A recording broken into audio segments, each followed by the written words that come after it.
Students, আজকে আমরা class 12-এর আলোর শেষ যে চ্যাপ্টার পোলারাইজেশন অফ লাইট বা আলোর সমবর্তন, এটা নিয়ে আমরা ডিসকাস করব। ঠিক আছে, খেয়াল রাখবে যে এটা এই যে পোলারাইজেশন অফ লাইট, তার বাংলাটা হচ্ছে সমবর্তন, সমাবর্তন নয়। হ্যাঁ, সমাবর্তন যেটা ওই বিভিন্ন যে ডিগ্রি বা উপাধি দেওয়ার যে অনুষ্ঠান, সেটা হচ্ছে সমাবর্তন বা কনভোকেশন আমরা বলি। আর এখানে কিন্তু পোলারাইজেশন মানে কি বলতো, যে অ্যাকচুয়ালি মেরুকরণ হওয়া বা একটা বিশেষ দিক প্রাপ্ত হওয়া। হ্যাঁ, সেই সম্বন্ধীয় যে বিজ্ঞানটা মানে আলোর ক্ষেত্রে আমরা অ্যাকচুয়ালি আলো যে তির্যক তরঙ্গ বা যে ট্রান্সভার্স ওয়েভ, তারও কিন্তু আমরা প্রমাণটা এই পোলারাইজেশন অফ লাইটের মাধ্যমে পাই। তো অ্যাকচুয়ালি দেখো, এই আলোটাকে আমরা বলি না যে তড়িৎ চুম্বকীয় তরঙ্গ বা ইলেকট্রোম্যাগনেটিক ওয়েভ।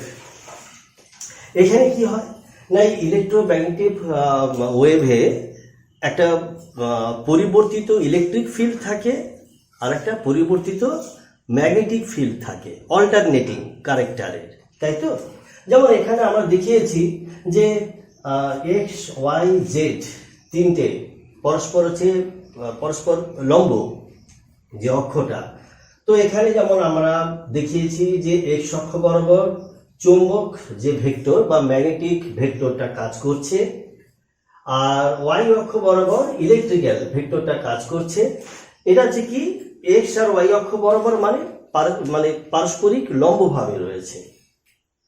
আর এদের সঙ্গে মানে ইলেকট্রিক্যাল এবং ম্যাগনেটিক ফিল্ড যে বরাবর কাজ করছে, তাদের সঙ্গে আমরা পারপেন্ডিকুলারলি জেড অক্ষ বরাবর আমরা ধরে নিয়েছি যে ইলেকট্রোম্যাগনেটিক ওয়েভ মানে এখানটা আলো। হ্যাঁ, আলোটাকে তড়িৎচুম্বকীয় তরঙ্গ ভেবে আমরা বলছি যে জেড অক্ষ বরাবর ওই আলো যাচ্ছে বা তড়িৎচুম্বকীয় তরঙ্গটা যাচ্ছে।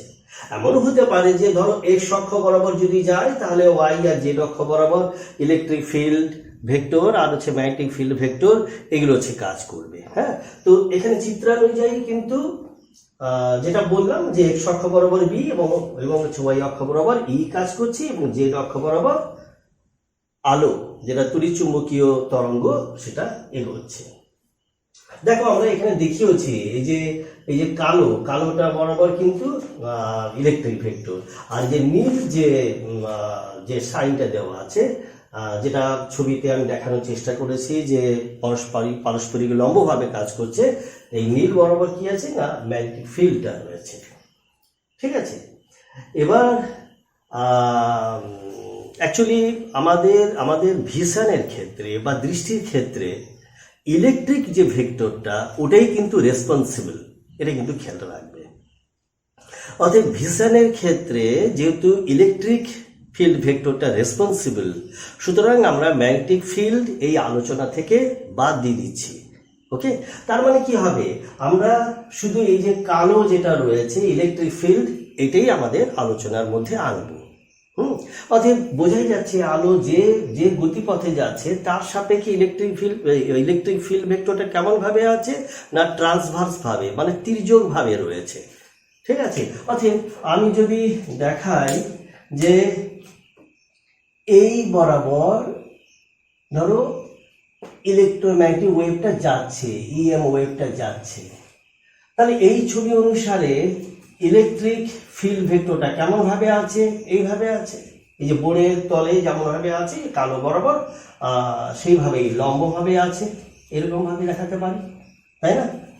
কিন্তু এখানে ভাবার কিছু কারণ নেই যে এই একটাই মাত্র লম্ব ভেক্টর থাকবে এবং মানে বলছি যে একই ডিরেকশনে থাকবে, যে বোর্ডের তলের সঙ্গে ওই একই তলে থাকবে, তা কিন্তু হবে না। কেন বলতো না, যে লাইট সোর্স সেখানে কিন্তু মানে একটা সোর্সে দেখা যাবে যে লক্ষ লক্ষ কোটি কোটি স্যাম্পল রয়েছে, অনুপরমাণুগুলো রয়েছে, এবং সেখানে কি হয় না, এই অ্যাটমগুলো এক্সাইটেড হলে তারপর সেখান থেকে রেডিয়েশনটা বা ওই আলোটা হচ্ছে বেরিয়ে আসে। তো এবারে যে এক্সাইটেশনটা তো সমস্ত অ্যাটমের ক্ষেত্রে যে সমান হবে তা কিন্তু নয়, ওটা বিভিন্নভাবে এক্সাইটেড হবে। তার ফলে কি হবে বলতো, যে যে যে রেডিয়েশনটা বেরোবে বা যে আলোটা বেরোবে, আমি যদি ধরে নিই, ধরো এখানে দেখাচ্ছি যে এই যে লাল অক্ষ বরাবর কি আছে না ইলেকট্রোম্যাগনেটিক ওয়েভটা আছে, দেখতে পাচ্ছ।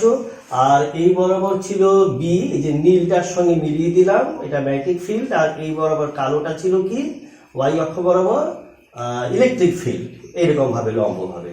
তার মধ্যে যেহেতু ভিশনের ক্ষেত্রে বললাম যে ম্যাগনেটিক ফিল্ড থাকবে না, অতএব এইটাকে আমি বাদ দিলাম। ঠিক আছে, তাহলে যেদিকে লাইটটা এগোচ্ছে তার সাপেক্ষে ইলেকট্রিক ফিল্ডটা কেমন ভাবে আছে, এরকম লম্ব হবে। এটা তো আমরা একটা জাস্ট এক্সাম্পল দিলাম, মানে একটা অ্যাটমের ক্ষেত্রে ভাবতে পারি যে এইরকম ভাবে। এবারে যেহেতু যে বললাম যে লক্ষ লক্ষ কোটি কোটি অ্যাটম এবং তারা বিভিন্নভাবে এক্সাইটেড হচ্ছে, অর্থাৎ সেখান থেকে যে রেডিয়েশনটা বেরোচ্ছে তার যে ইলেকট্রিক ফিল্ডটা সবসময় যে এই ওয়েতে হবে তা কিন্তু নয়। কারো কারো ক্ষেত্রে কি হবে বলতো, এইরকম ওয়েতে হবে, কারো ক্ষেত্রে এইরকম, আবার কারো ক্ষেত্রে এইরকম ভাবে, মানে বিভিন্ন যে আলোর যে গতিপথ তার সাপেক্ষে লম্বভাবে বিভিন্ন ডিরেকশনে হতে পারে, এইদিকে বিভিন্ন ভাবে। মানে আমি এখানে যদি দেখাই, এইরকম ওয়েতে হতে পারে, এইদিকে হতে পারে, এইদিকে হতে পারে, এইরকম ভাবে হতে পারে।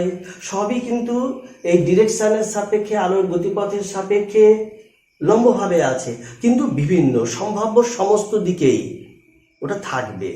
ওই যে ভাইব্রেশনটা, কোন ভাইব্রেশন না ইলেকট্রিক ফিল্ড যে ভেক্টরটা তার হচ্ছে ভাইব্রেশন।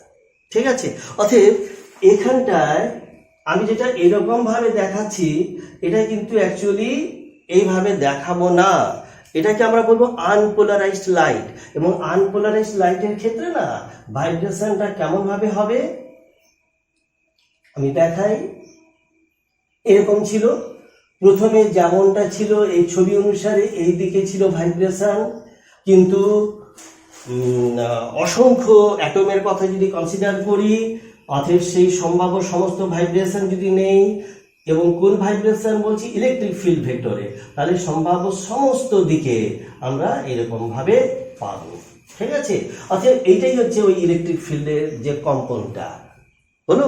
অতএব এই যে বললাম যে আলো যে এখানে তির্যক তরঙ্গ, সেটা আমরা বুঝতেও পাচ্ছি যে আলোর গতিপথের সাপেক্ষে এই ইলেকট্রিক ফিল্ড ভেক্টরটা ট্রান্সভার্স ওয়েতে কম্পিত হচ্ছে বা ভাইব্রেশনটা হচ্ছে। ঠিক আছে, তো এইরকম যে ভাইব্রেশনটা হচ্ছে এবং এইরকম যে লাইটটা, এটাকে আমরা কি বলবো বলতো, যে আনপোলারাইজড লাইট, আনপোলারাইজড লাইট এটা আমরা বলবো। ঠিক আছে, যেটাকে আমি এই যে সম্ভাব্য সমস্ত দিকেই আমরা এই ভাইব্রেশনটা দেখিয়েছি। খেয়ালটা রাখবে, এই আলোর গতিপথ যদি বোর্ডের তলে হয় তাহলে এই ভাইব্রেশনগুলো কিন্তু কি হবে, গতিপথের সাপেক্ষে লম্বভাবে হবে। এবং এই যে বললাম কোনোটা এই দিকে হতে পারে, কোনোটা এই দিকে হতে পারে, আবার আলোতভাবে হতে পারে, বিভিন্ন রকম ভাবে আছে।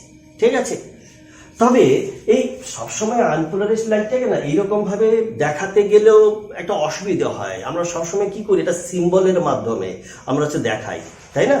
অতএব এখানে সবচেয়ে ভালো কি হবে বলতো, এই যে গতিপথটা আছে এই গতিপথের সাপেক্ষে যদি আমরা বলি এইরকম ভাবে আছে, মানে বোর্ডের তলে এইরকম ভাবে যদি আছে, ঠিক আছে, তাকে দেখাবো এই ওয়েতে। ঠিক আছে, আর একটা কম্পন দেখাচ্ছি, কোনটা, যেটা এইরকম ভাবে আছে, মানে বোর্ডের তলের সঙ্গে লম্ব হবে, এই দিকে আছে। তাহলে দেখো, আমি যদি ফ্রন্ট থেকে যদি আমি দেখি, তাহলে কিন্তু জাস্ট আমি তার যে লম্ব যে প্রজেকশন কেমন ভাবে হবে, জাস্ট ডট মতো হবে না, ডট। অতএব আমরা এইরকম ভাবে দেখিয়ে দিচ্ছি, এখানে ডট বলে আমরা দেখিয়ে দিচ্ছি, মানে একটা বোর্ডের তলের সঙ্গে এইরকম, আর একটা বোর্ডের তলের সঙ্গে লম্ব হবে, আর বাকিগুলোকে দেখানো হচ্ছে না। এইরকম ভাবে দেখানো মানেই বুঝতে হবে যে এটারই একটা সিম্বলিক সাইন। অতএব আনপোলারাইজড লাইট সবসময় যে এইরকম ভাবে দেখাবো তা নয়, আমরা এইরকম ওয়েতে দেখাবো। আরেকটা আমি দেখিয়ে দিচ্ছি, এরকম ভাবে এই শুধু এইটা এইটা দেখালে কিন্তু বোর্ডের তলে হয়ে গেল, তার সঙ্গে যে লম্ব ভাবে আছে এটা বোঝানোর জন্য এইরকম ডট দেখাচ্ছি, মানে ফ্রন্ট থেকে আমি দেখবো যেটা ডট বলে, তার মানে আরো আরো অন্যান্য দিকেও আছে, ওটা ওটা হচ্ছে বুঝে নিতে হবে। তাহলে এটাই হচ্ছে কি না আনপোলারাইজড লাইট।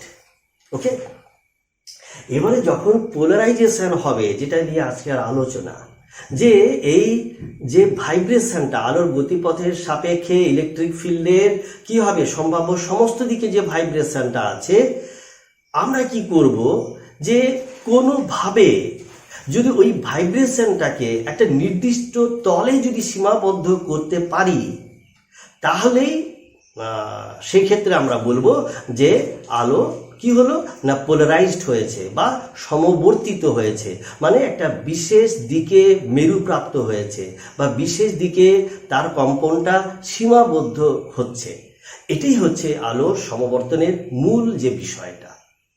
ঠিক আছে, আচ্ছা তাহলে দেখো আমরা ওই আলোর সমবর্তন দেখানোর জন্য যদি একটা এক্সপেরিমেন্ট যদি করানো হয়, সেটা বাস্তবে আমরা এখানটায় বোর্ডে বোঝাচ্ছি। তো দেখো এইখানে কি করা হয়েছে বলতো, যে আনপোলারাইজড লাইট, এই যে সেটাকে আমি দেখাচ্ছি, হয় এইভাবে দেখাবো অথবা এইরকম ভাবে দেখাতে পারি। এই যে দেখেছো এখানে ডটেড এরকম ভাবে আছে, এই ডটগুলো তার মানে লম্বভাবেও আছে, সম্ভাব্য সমস্ত দিকে ভাইব্রেশনটা রয়েছে। এবারে এই আনপোলারাইজড লাইট যার ইলেকট্রিক ফিল্ডের ভাইব্রেশন সব দিকেই রয়েছে, এবারে সমবর্তিত করার জন্য আমরা কি করব, এক বিশেষ ধরনের আমাদের ক্রিস্টাল নিতে হবে। যেমন এখানে আমরা নিয়েছি কিনা টুরমালাইন ক্রিস্টাল নিয়েছি, টুরমালাইন, তারপর ক্যালসাইট, এরকম বিভিন্ন টাইপের কিছু কিছু ক্রিস্টাল রয়েছে। সেই ক্রিস্টালটাকে ওর আনপোলারাইজড লাইটের গতিপথের সামনে আমরা রাখলাম। তো রাখলে কি হবে, এর দেখো যে যেমন এখানে না এমন ভাবে রাখা হয়েছে, তার যে একটা অ্যাক্সিস রয়েছে, পাস অ্যাক্সিস। পাস অ্যাক্সিস বলতে মানে এইখানে মানে এই অ্যাক্সিসটা অনেকটা কার মতো কাজ করছে বলতো, স্লিটের মতো, মানে এইটা যেন একটা ওপেনিং, ফাঁকা জায়গা, মানে এই লাইন বরাবর যেন একটা ওপেনিং রয়েছে, একটা ফাঁকা যেন জায়গাটা রয়েছে, তাকেই আমরা বলছি পাস অ্যাক্সিস হয়েছে। আমি যদি এই ক্রিস্টালটাকে যদি ঘুরিয়ে দিই, তাহলে তাহলে হচ্ছে কি হবে, ওই ওই পাস অ্যাক্সিসটাও কি হবে, অন্যদিকে ঘুরে যাবে। এখন এইরকম ভাবে আছে, আমি যদি ঘুরিয়ে দিই তখন কি হবে, এইরকম ভাবে হবে, আবার এই দিকে হবে, বিভিন্ন দিকে আমি এটাকে রোটেট করতে পারি। তো এখন ধরে নাও যে এইরকম ভাবে আছে, ঠিক আছে। তো এবার কি হবে বলতো, যেহেতু এটা পাস অ্যাক্সিস বা এটাকে অনেকটা ছিদ্র, একটা রৈখিক ছিদ্র বা স্লিট, তার সঙ্গে আমি যেহেতু তুলনা করতে পারি, অতএব এই টুরমালাইন ক্রিস্টালের ভেতর দিয়ে যখন আনপোলারাইজড লাইটটা পাস করে যাবে, তখন কি হবে না একমাত্র এই অ্যাক্সিসের প্যারালাল যে ভাইব্রেশনটা আছে, ওই ভাইব্রেশনটাকে ও অ্যালাউ করবে। হ্যাঁ, মানে এখান থেকে যে লাইটটা বেরিয়ে আসবে, নির্গত হবে, সেই লাইটের ক্ষেত্রে এই অ্যাক্সিসের প্যারালাল যে ভাইব্রেশন সেগুলোই আমরা পাবো বা সেই লাইটগুলো পাবো। ন্যাচারালি কি হবে, আলোর তীব্রতাও কিন্তু কমে যাবে। আচ্ছা কতটা কমবে সেটা আমরা পরে আমরা আসছি ডিসকাশনে। তো দেখা যাবে এটার প্যারালাল যে ভাইব্রেশন তাকে সে অ্যালাউ করবে, কিন্তু অন্যান্য যে ভাইব্রেশন গুলো তাকে কিন্তু কি হবে না এই যে ক্রিস্টালটা আটকে দেবে। হয়েছে, এবারে অ্যাকচুয়ালি কি হবে বলতো না, আমি এই যে বললাম যে এর প্যারালালটাকে তো পুরোপুরি পাস করাবে, আর একবারে এইটার এই অ্যাক্সিসে যেটা লম্বভাবে আছে, লম্বভাবে যে ভাইব্রেশন তাকে তো একেবারেই পাস মানে সে পাস করাবে না, বুঝতে পারলে। আর যেটা হয়তো কিছুটা আনত ভাবে আছে, তার এবারে কি হবে, কম্পোনেন্ট বা উপাংশগুলোকে ও পাস করাবে কিছুটা। মানে আমরা মেনলি বুঝবো যে এটা সমান্তরাল যেগুলো আছে সেগুলোকেই পাস করাবে, আর যেটা আনত ভাবে আছে তাদের এখন উপাংশ ধরতে হবে, উপাংশ ধরে যেটুকু হয় সেই রকম ভাবে পাস করাবে বা সেই অনুসারে আমরা তীব্রতা পাবো। কিন্তু মানে ধরো এখানে যেটা বললাম যে বোর্ডের তলের সঙ্গে লম্বভাবে যে ভাইব্রেশন আছে, সেই ভাইব্রেশনটা একটু দেখে তো বুঝতেই পারছো যে এটার সঙ্গে যেহেতু লম্বভাবে আছে, অতএব সে হচ্ছে এই টুরমালাইন ক্রিস্টালে যে যে অ্যাক্সিসটা আছে ওটাকে ভেদ করে যাবে আছে কি করে, ও কিছুতেই যাবে না, তাই না? অতএব আমরা সোজা কথায় মনে রাখবো যে এই অ্যাক্সিসের যে পাস অ্যাক্সিসটা আছে তারই সমান্তরাল যে ভাইব্রেশন ওকেই সে অ্যালাউ করবে। অতএব দেখো যে পোলারাইজেশনটা তো হলো, কারণটা কি, এখানে সব দিকেই সম্ভাব্য সমস্ত দিকে ভাইব্রেশন ছিল, আর এখানে কি হলো, একটা বিশেষ দিকে ভাইব্রেশনটা কিন্তু সীমাবদ্ধ হয়ে গেল। এটাকেই আমরা বলছি আলোর হচ্ছে পোলারাইজেশন বা সমবর্তন। ঠিক আছে, এবারে দেখো যদি বলা হয় যে সমবর্তন বা পোলারাইজেশনটা হয়েছে কি না, মানে এরকমই একটা দিকে ভাইব্রেশন আছে নাকি অন্যান্য দিকে আছে, এটা আমরা বুঝবো কি করে? ঠিক আছে, তো এটা বোঝার জন্যে আমরা কি করব বলতো না, একটা আমরা অ্যানালাইজার নিলাম। মানে এখানে যেমন এই যে টুরমালাইন ক্রিস্টালটাকে আমরা পোলারাইজার হিসাবে ইউজ করেছি, তেমনি আমরা এখানটায় কি নিয়েছি, অ্যানালাইজার নিয়েছি। অ্যানালাইজারের কাজটা কি না, অ্যানালাইসিস করা যে whether it is polarised or not. যে এই যে ট্রান্সমিটেড যে লাইটটা এটা পোলারাইজড কি পোলারাইজড নয় সেটা বোঝার জন্য। অ্যাকচুয়ালি মনে রাখবে পোলারাইজার আর অ্যানালাইজার দুটো কিন্তু একই জিনিস, কিন্তু নামটা দেওয়া হয়েছে আলাদা আলাদা। পোলারাইজার নামটা দেওয়া হয়েছে যে পোলারাইজড করে দেওয়া হয়েছে বলে, একটা বিশেষ দিকে ভাইব্রেশনটা সীমাবদ্ধ করা হচ্ছে বলে এটার নাম দেওয়া হয়েছে পোলারাইজার। আর অ্যানালাইজারটা কি করবে, অ্যানালাইসিস করবে যে এই লাইটটা বিশেষ দিকে পোলারাইজড হয়েছে কিনা, মানে ভাইব্রেশনটা বিশেষ দিকে মেরুপ্রাপ্ত হয়েছে কিনা, ওইটা বোঝার জন্য অ্যানালাইজার। এবার দেখো যে এই অ্যানালাইজারটা এটাকে আমরা কেমন ভাবে রেখেছি না, এর অ্যাক্সিসটা এই অ্যাক্সিসের সঙ্গে প্যারালাল। যেহেতু প্যারালাল আছে মানে কি, এটা কি সেই আমরা বলবো পাস অ্যাক্সিস, যেটা কার সঙ্গে তুলনীয় না, স্লিট বা ওপেনিং তার সঙ্গে তুলনীয়। অতএব কি হবে না, এটার ভেতর দিয়ে যদি এইরকমই যদি সিচুয়েশনটা থাকে তাহলে কিন্তু পাস করে যাবে। মানে এখানেও আমরা লাইট এই ওয়েতে পাবো, এইরকম ভাবে আমরা লাইটটা পাবো, এইরকম ভাবে ভাইব্রেশনটা পাবো। ওকে, এই আচ্ছা। আর যদি দেখা যায় যে না, অ্যানালাইজারটার অ্যাক্সিস এর সঙ্গে প্যারালাল নেই, তাহলে কি হবে, আমি হয়তো এটাকে একটুখানি ঘুরিয়ে দিলাম, মানে এটাকে আমি দেখাচ্ছি এইরকম ভাবে আস্তে আস্তে করে ঘোরানো হচ্ছে। আস্তে আস্তে করে যদি ঘোরানো হয় তখন দেখবে এখানে যে লাইটটা পাবো না, এই লাইটটার তীব্রতাও কিন্তু আস্তে আস্তে করে কমে যাবে। মানে কি, তখন দেখবে ওই যে বললাম উপাংশ যে আলোগুলো, হ্যাঁ, মানে লম্বের কাছাকাছি যে উপাংশগুলো আছে সেগুলোকে মানে অল্প অল্প করে ও পাস করাবে, মানে তখন দেখবে তীব্রতাও কিছুটা কমে যাবে। এখানে দেখো যেমন ভাবে দেখানো হয়েছে, এখানে আরেকটু আমরা ছোট করে দিচ্ছি এইরকম ভাবে। যখন কি হবে না, আমরা অ্যানালাইজারটাকে যখন আমরা ঘোরাবো, আরো যদি আমরা যদি ঘোরাতে থাকি বেশি করে, তখন দেখবে আরো কমে যাবে, এইরকম ভাবে কমে যাবে, এইরকম ভাবে। আরো যদি ঘোরাই তখন আরো কমে যাবে। এবার যদি দেখা যায় এই অ্যাক্সিসটা এর সঙ্গে একেবারে লম্বভাবে হয়ে গেছে, তার মানে কেমন ভাবে আছে আমি দেখাচ্ছি ছবিটা।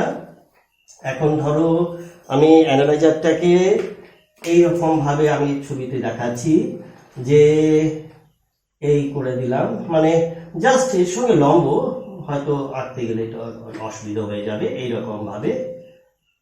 ঠিক আছে, এইরকম। এখনো তো কি হবে যে কিছুটা হয়তো অ্যাঙ্গেল আছে, হ্যাঁ। আর যদি ভাবতে হবে এই পোলারাইজারের সঙ্গে অ্যানালাইজার যদি এই অ্যাক্সিসটা পুরোপুরি যদি লম্ব হয়ে যায়, লম্ব হলে কি হবে বলতো, যে এই অ্যানালাইজারের পরে আর আমরা কোনো আলো পাবো না, একবারে ইন্টেন্সিটিটা 0 হয়ে যাবে। ঠিক আছে, অতএব তার মানে আমি কি বুঝবো যে এখানে নিশ্চয়ই লাইটটা পোলারাইজড হয়েছিল, একটা বিশেষ দিকে ওর ভাইব্রেশনটা ছিল। এবারে যেহেতু ওই ভাইব্রেশনের সঙ্গে এই অ্যাক্সিসটা লম্বভাবে হয়েছে, লম্বভাবে থাকলে কি হবে, মানে তার যে প্যারালাল সেই আলোর উপাংশটাকে পাস করতে দেবে, কিন্তু এর প্যারালাল যেহেতু কোনো উপাংশ এখানে নেই, সুতরাং আমরা এইখানে যদি চোখটা রাখি তাহলে আমরা কোনো আলো পাবো না। বোঝা গেল? অতএব এইভাবে আমরা বুঝতে পারবো যে হ্যাঁ, আলোটা পোলারাইজড হয়েছে। আচ্ছা, এবার দেখো এই পোলারাইজার তারপরে অ্যানালাইজারের ভেতর দিয়ে গেলে আলো যখন যাবে তখন তীব্রতার কি চেঞ্জটা হয় সেটা আমরা একবার দেখে নিই। ধরে নাও যখন আনপোলারাইজড লাইট, তার ক্ষেত্রে তীব্রতা আমরা ধরছি যে I0, এটা আমরা লিখলাম। আনপোলারাইজড লাইটের ক্ষেত্রে তীব্রতা হচ্ছে I0। তাহলে যখন পোলারাইজারের ভেতর দিয়ে যখন পাস করবে তখন কি হবে, যে একটা নির্দিষ্ট দিকে ওর ভাইব্রেশনটা সীমাবদ্ধ হবে এবং তীব্রতা কি হবে বলতো, যে কমে যাবে। কমে যাবে বলতে এটা কি হবে বলতো, যা ছিল আনপোলারাইজড অবস্থায় যা ছিল তার জাস্ট অর্ধেক হবে। আমি এই টুরমালাইন ক্রিস্টালটা তার অ্যাক্সিস এইদিকে রাখি বা আমি এই অক্ষের সাপেক্ষে যেদিকেই আমি ঘোরাই না কেন, কি হবে, এই অ্যাক্সিসের প্যারালাল ভাইব্রেশনটাকে সে পাস করাবে, তাই তো? বা অন্যদিকে যে ভাইব্রেশন আছে তার উপাংশ যেমন হয় সেইভাবে সে পাস করাবে। আর লম্ব যেটা থাকবে এই অ্যাক্সিসের লম্ব ভাবে তাকে সে পাস করাবে না। অর্থাৎ এটা তো ক্লিয়ার যে পোলারাইজারের ভেতর দিয়ে যখন পাস করবে তখন ভাইব্রেশনটা কি হবে, তীব্রতা কি হবে, জাস্ট অর্ধেক হবে। এখানে যা তীব্রতা থাকবে তার অর্ধেক হয়ে যাবে, মানে I0/2 হবে। ঠিক আছে, I0/2। আচ্ছা, এটা কি আমরা ধরে নিই যে I ড্যাশ বলে, ঠিক আছে, এটাকে আমরা লিখে দিচ্ছি I ড্যাশ সমান কত, I0/2। এখানে যা থাকবে মনে রাখবে যে পোলারাইজারের ভেতর দিয়ে পাস করার পরে তীব্রতা কিন্তু এইটার অর্ধেক হয়ে যাবে। ওকে, অতএব এখানে তীব্রতা I0/2 হলো। আর এখানে মনে রাখতে হবে যে আলোটা কিন্তু পোলারাইজড হলো, মানে সমবর্তিত হলো। প্লেন পোলারাইজড লাইট বলা হয়, মানে সমতল সমবর্তিত আলো বাংলায় বললে। ইংলিশে হচ্ছে কিনা প্লেন পোলারাইজড লাইট হয়েছে। এবারে যখন অ্যানালাইজারের ভেতর দিয়ে পাস করবে, হ্যাঁ, তখন তীব্রতাটা কি হবে সেটা আমরা দেখব। আমরা তো বলেছি এই যে পোলারাইজারের সাপেক্ষে অ্যানালাইজারের অ্যাক্সিস যদি প্যারালাল থাকে, যেটা আমি দেখিয়েছিলাম, তাহলে কিন্তু এই একই ভাইব্রেশন ওখানেও কিন্তু পাস করে যাবে এবং তীব্রতা কি হবে, এখানে যা আছে তীব্রতা মানে I0/2, এখানেও I0/2 হবে। কখন হবে, যদি পোলারাইজার আর অ্যানালাইজারের অ্যাক্সিস সমান্তরাল যদি এসে থাকে, তাহলে কিন্তু তীব্রতার কোনো হেরফের হবে না। কিন্তু এই পোলারাইজারের সাপেক্ষে, পোলারাইজারের অ্যাক্সিসের সাপেক্ষে অ্যানালাইজারের অ্যাক্সিস যদি আস্তে আস্তে করে যদি ঘোরাই, ঠিক আছে, মানে আমি দেখাচ্ছি, এটা হয়তো পোলারাইজারের অ্যাক্সিসটা রয়েছে, এটা হচ্ছে পোলারাইজারের অ্যাক্সিস। ওকে, আর অ্যানালাইজারের অ্যাক্সিসটা কি হলো, আস্তে আস্তে করে ঘুরছে। ধরো এইরকম ভাবে আমি ঘোরালাম, হ্যাঁ, এটা হচ্ছে পোলারাইজারের অ্যাক্সিস, পোলারাইজার, এটা পোলারাইজারের অ্যাক্সিস। আর এটা কি, এটা হচ্ছে অ্যানালাইজার অ্যাক্সিস। ঠিক আছে, এদের মধ্যে যদি অ্যাঙ্গেল হয় থিটা, ন্যাচারালি কি হবে, তীব্রতা তো হচ্ছে কমে যাবে এবং তীব্রতা ধরা যাক এটা বেরোনোর পরে তীব্রতা যদি I ডবল ড্যাশ হলো, I ডবল ড্যাশ তো অবশ্যই তো হচ্ছে কমবে এবং সেক্ষেত্রে বলা হচ্ছে এখানে ম্যালাসের সূত্র রয়েছে। ওকে, ম্যালাসের সূত্র আমি ওর স্টেটমেন্টও দেব, ম্যালাস ল। সেই স্টেটমেন্টে বলা হচ্ছে যে এই প্লেন পোলারাইজড লাইট মানে সমতল সমবর্তিত আলো যখন অ্যানালাইজারের ভেতর দিয়ে পাস করবে, তারপরে যে তীব্রতাটা হবে ওই তীব্রতা মানে এখানে কত দাঁড়াচ্ছে সেটা I ডবল ড্যাশ, তাই তো? এই তীব্রতাটা বলা হচ্ছে পোলারাইজারের অ্যাক্সিস আর অ্যানালাইজারের অ্যাক্সিস, এইটা ওদের মধ্যে যে কোণটা রয়েছে মানে থিটা, তার হচ্ছে কোসাইন নেব, সেই কোসাইনের স্কোয়ার। তার মানে এই I ডবল ড্যাশ এক্ষেত্রে এটা কি হবে, proportional to cos square theta হবে। ঠিক আছে, যেখানে কি বললাম, থিটাটা হচ্ছে পোলারাইজার অ্যাক্সিস আর অ্যানালাইজার অ্যাক্সিসের ভিতরে অ্যাঙ্গেল থিটা, তার কোসাইন স্কোয়ার হবে। আচ্ছা দেখো, যদি আমরা ওই যেটা পোলারাইজারের পরে যে লাইটটা বেরিয়েছে তার যদি অ্যামপ্লিটিউড ভেক্টর এ যদি ধরি, হ্যাঁ, এটা কি আমরা লিখছি কি না অ্যামপ্লিটিউড ভেক্টর মানে বিস্তার আর কি, হ্যাঁ, তাহলে কি হবে বলতো, যে থিটা অ্যাঙ্গেলে যে অ্যানালাইজার আছে, অ্যানালাইজার থেকে বেরোনোর পরে ট্রান্সমিটেড হওয়ার পরে যে লাইটটা বেরোবে তার ক্ষেত্রে বিস্তারটা দাঁড়াবে কত হবে না এ কস থিটা। ঠিক আছে, অর্থাৎ যে লাইটটা বেরোচ্ছে তার বিস্তারটা এ কস থিটা, আর যেটা লম্বভাবে থাকছে, অর্থাৎ আমি এইভাবে যদি দেই লম্বভাবে এটা হচ্ছে কত, এটা তো হচ্ছে এ সাইন থিটা। এই উপাংশটা কি হবে, অ্যানালাইজারের ভেতর দিয়ে যেতে পারবে না। তাহলে এখানে যে তীব্রতাটা হবে আই ডবল ড্যাশ, ওটা কিন্তু কি হবে, বিস্তারের বর্গের সঙ্গে সমানুপাতিক, তাই তো। অতএব এটা আমরা বেটার এইভাবে আমরা লিখি যে I double dash proportional to বিস্তারের সাপেক্ষে যদি লেখা হয় তাহলে বলবো এ কস থিটা, তাই তো। মানে অ্যানালাইজারটাকে পেয়ার করানোর পরে যেটা বিস্তারটা হচ্ছে ওর বর্গের সঙ্গে সমানুপাতিক হচ্ছে। তার মানে আমরা লিখতে পারি আই ডবল ড্যাশ সমান কি হবে, একটা সমানুপাতিক ধ্রুবক থাকবে, অর্থাৎ সেটাকে বলবো কে দিয়ে এ স্কোয়ার কস স্কোয়ার থিটা। হ্যাঁ, অর্থাৎ বেটার এইরকম ভাবে আমরা লিখতে পারি। অর্থাৎ এটাকে আমরা লিখবো এইভাবে, এই যে কে স্কোয়ার, এটা তাহলে চলে যাচ্ছে কি যে অ্যানালাইজারের আগে যে তীব্রতাটা ছিল, তার মানে কি হবে কে স্কোয়ার মানে হচ্ছে I dash cos square theta, এটা হলো। অথবা আই ড্যাশ মানে কি, আই ড্যাশ মানে প্রথমে আনপোলারাইজড লাইট যেটা ছিল তার যা তীব্রতা তার অর্ধেক, তার মানে এটা শেষমেশ দাঁড়াচ্ছে আই 0/2 তারপরে কস স্কোয়ার থিটা। ঠিক আছে, অতএব এটাই, এই যে আই ডবল ড্যাশ সমান হচ্ছে আই 0/2 কস স্কোয়ার থিটা। এটা খেয়ালটা রাখবে, হয়েছে। এই ক্ষেত্রে আমাদের এটাই হচ্ছে প্রযোজ্য।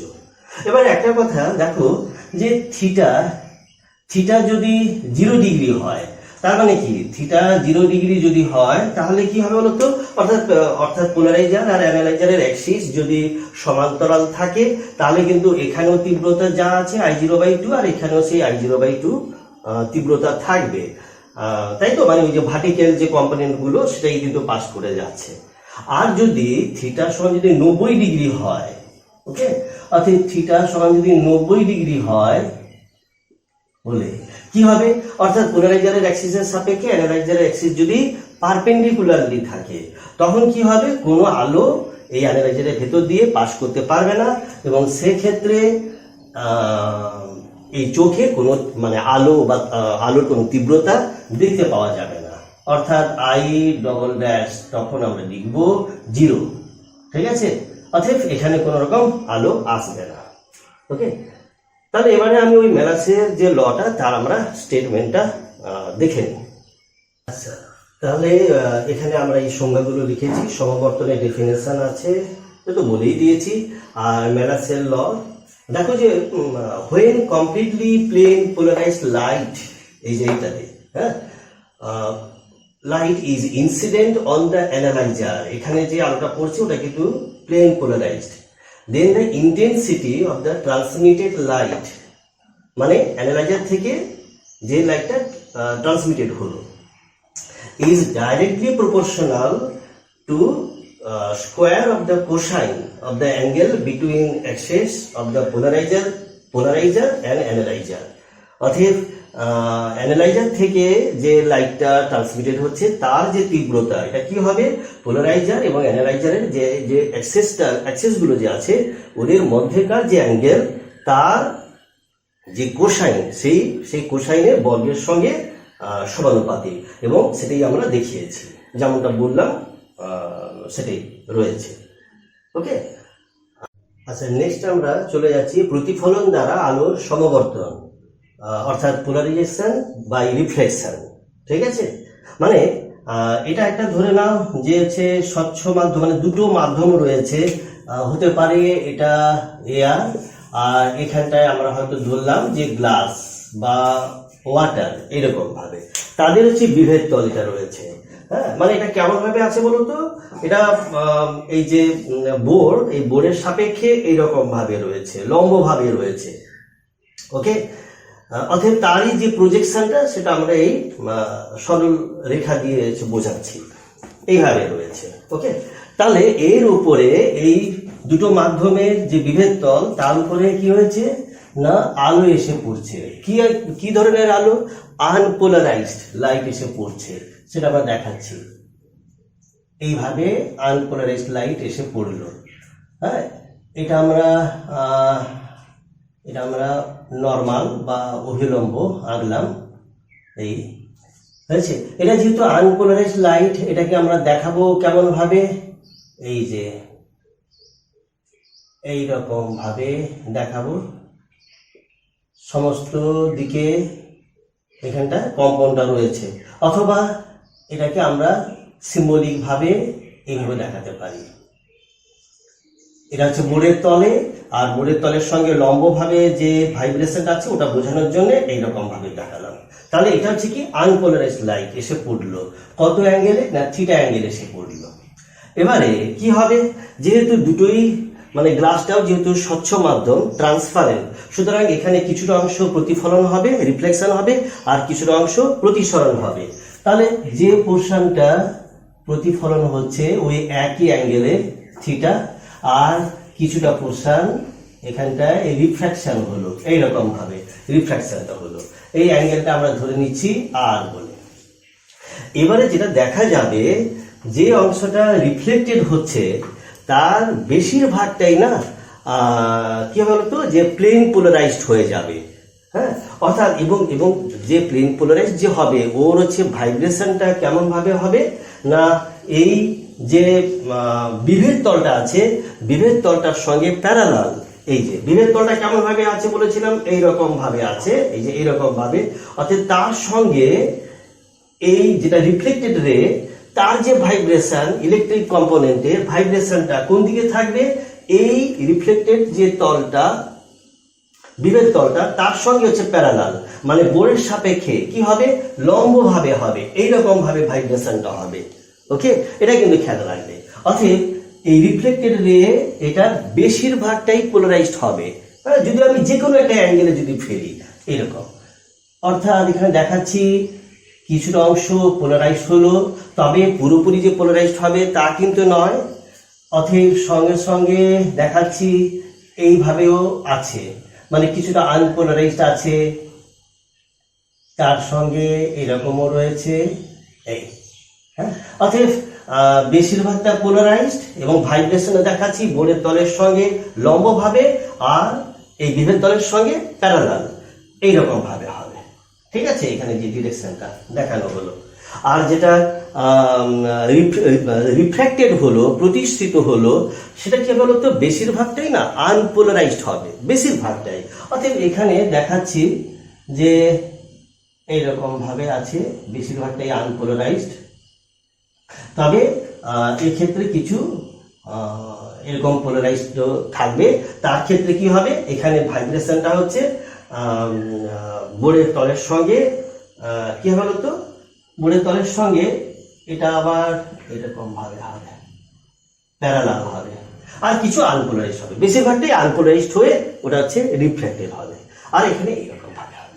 ঠিক আছে, এটা রিফ্লেকশনের সময় আমরা দেখব, যে কোনো অ্যাঙ্গেলে যদি আপতিত হয় তখন এইরকম কেসটা ঘটবে। কিন্তু এই রিফ্লেক্টেড রে, এটা যদি আমরা সম্পূর্ণ প্লেন পোলারাইজড করতে চাই, মানে সমতল সমবর্তিত যদি এসে করতে চাই, তাহলে এই আপতন কোণটাকে চেঞ্জ করতে হবে। ঠিক আছে, দেখা যাবে একটা বিশেষ কোণে যদি ফেলা হয়, মানে আপতনটা যদি সে ঘটানো হয়, তাহলে কি হবে, রিফ্লেক্টেড রেটা পুরোপুরি প্লেন পোলারাইজড হয়ে যাবে। এখানে যেমন আংশিকভাবে হয়েছে, সেই ক্ষেত্রে কি হবে, একটা বিশেষ কোণের জন্য রিফ্লেক্টেড রেটা কিন্তু পুরোপুরি প্লেন পোলারাইজড হয়ে যাবে। হয়েছে? সেই যে অ্যাঙ্গেল অফ ইনসিডেন্স তাকে আমরা বলবো কি না, অ্যাঙ্গেল অফ পোলারাইজেশন বা সমবর্তন কোণ, অথবা এটাকে বলা হয় ব্রুস্টার্স অ্যাঙ্গেল বলা হয়।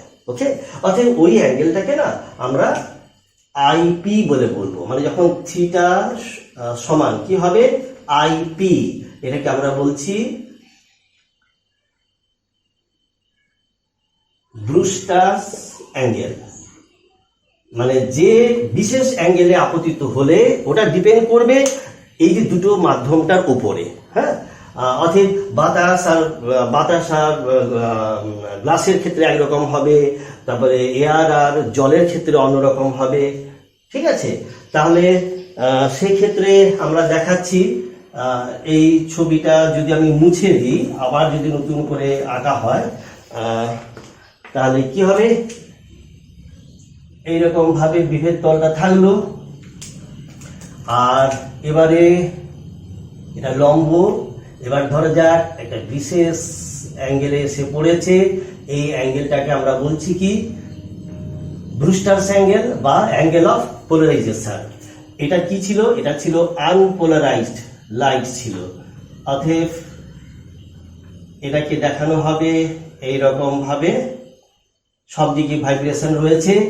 এক্ষেত্রে সেই একই অ্যাঙ্গেলে প্রতিফলনের যে সূত্রটা আছে ওটা মেনেই রিফ্লেক্টেড হবে, তবে এক্ষেত্রে কি হবে, পুরোপুরি প্লেন পোলারাইজড হয়ে যাবে এবং ভাইব্রেশনটা হবে এইরকম ভাবে, মানে বিভেদ তলের সঙ্গে প্যারালাল, পুরোপুরি প্লেন পোলারাইজড হয়ে যাবে।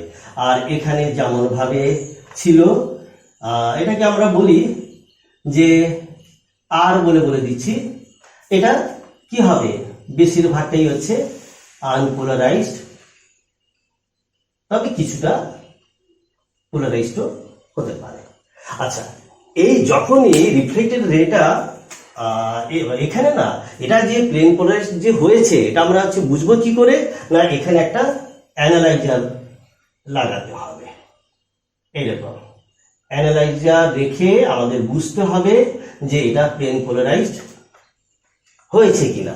তার মানে এটা আমি দেখালাম অ্যানালাইজার, আর এখানে চোখটা থাকবে। অর্থাৎ এই যে অ্যানালাইজারটাকে ঘুরিয়ে ঘুরিয়ে দেখতে হবে যে ক্রমশ তীব্রতা কমবে, তাই না? যখন এই যে ভাইব্রেশন তার সঙ্গে যখন অ্যানালাইজারের অ্যাক্সিস যখন প্যারালাল থাকবে, তখন দেখবে তীব্রতাটা আমরা পাবো। আর যখন কি হবে, ঘোরাতে থাকবো, আস্তে আস্তে করে তীব্রতা কমবে এবং একটা সময় কি হবে না, জিরো হবে। অর্থাৎ প্লেন পোলারাইজটা হয়েছে কিনা বোঝার জন্য এখানে একটা অ্যানালাইজার আমাদের রাখতে হবে। আচ্ছা, আর এই বিশেষ অ্যাঙ্গেলের ক্ষেত্রে আর একটা যে বৈশিষ্ট্য আমরা দেখতে পাই, সেটা হচ্ছে কি বলতো না, এই রিফ্লেক্টেড রে আর এই যে রিফ্র্যাক্টেড রে, এই দুটোর মধ্যে অ্যাঙ্গেল হবে 90 ডিগ্রি। এটা কিন্তু খেয়াল রাখবে, ঠিক আছে? অর্থাৎ বিশেষ এই অ্যাঙ্গেল আইপির জন্য প্রতিফলিত আর প্রতিষ্ঠিত রশ্মি, এদের মধ্যে অ্যাঙ্গেলটা হবে 90 ডিগ্রি।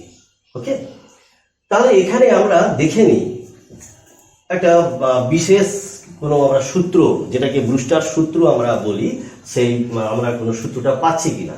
খেয়ালটা করো যে এই যে লম্বটার এই দিকে কি হবে, আইপি প্লাস 90 প্লাস আর মিলে কত হচ্ছে, 180 ডিগ্রি হচ্ছে, তাই তো? তার মধ্যে এই রিফ্লেক্টেড আর হচ্ছে রিফ্র্যাক্টেড রের মধ্যে অ্যাঙ্গেলটা কত আছে, 90। তার মানে বোঝা যাচ্ছে যে আইপি প্লাস আর সমান কি হবে, 180 মাইনাস 90 সমান 90 ডিগ্রি হবে। ঠিক আছে, এবারে এই যে ধরো এটা এয়ার বলেছি, এটা 1 আর এটা হচ্ছে 2 নম্বর মাধ্যম গ্লাস আছে, তাই তো? তার মানে আমরা সেন্সের লটাকে যদি কাজে লাগাই, 1 মিউ 2, তাই তো, সমান এখানে কি দাঁড়াবে, এ মিউ জি, বা সিম্পলি লিখি যে মিউ জি, এখানে মিউ জি, অথবা আমরা মিউ ডব্লিউ ইত্যাদি ইত্যাদি বলতে পারি। তো এই ক্ষেত্রে কি হবে, আপাতন কোণের সাইন, তার মানে সাইন আইপি বাই প্রতিসরণ কোণের সাইনটা হচ্ছে, তার মানে সাইন আর হয়েছে। তার মানে এখানটায় মিউ জি সমান সাইন আইপি বাই হচ্ছে সাইন। এবার দেখো আর মানে কি হবে, আর মানে এটাকে আমরা বলতে পারি 90 ডিগ্রি মাইনাস ওই যেহেতু এই সূত্রটা থেকে 90 ডিগ্রি মাইনাস আইপি করে দিলাম, দিলে এটা দাঁড়াবে সাইন আইপি বাই হচ্ছে কস আইপি সমান হচ্ছে ট্যান আইপি চলে আসছে।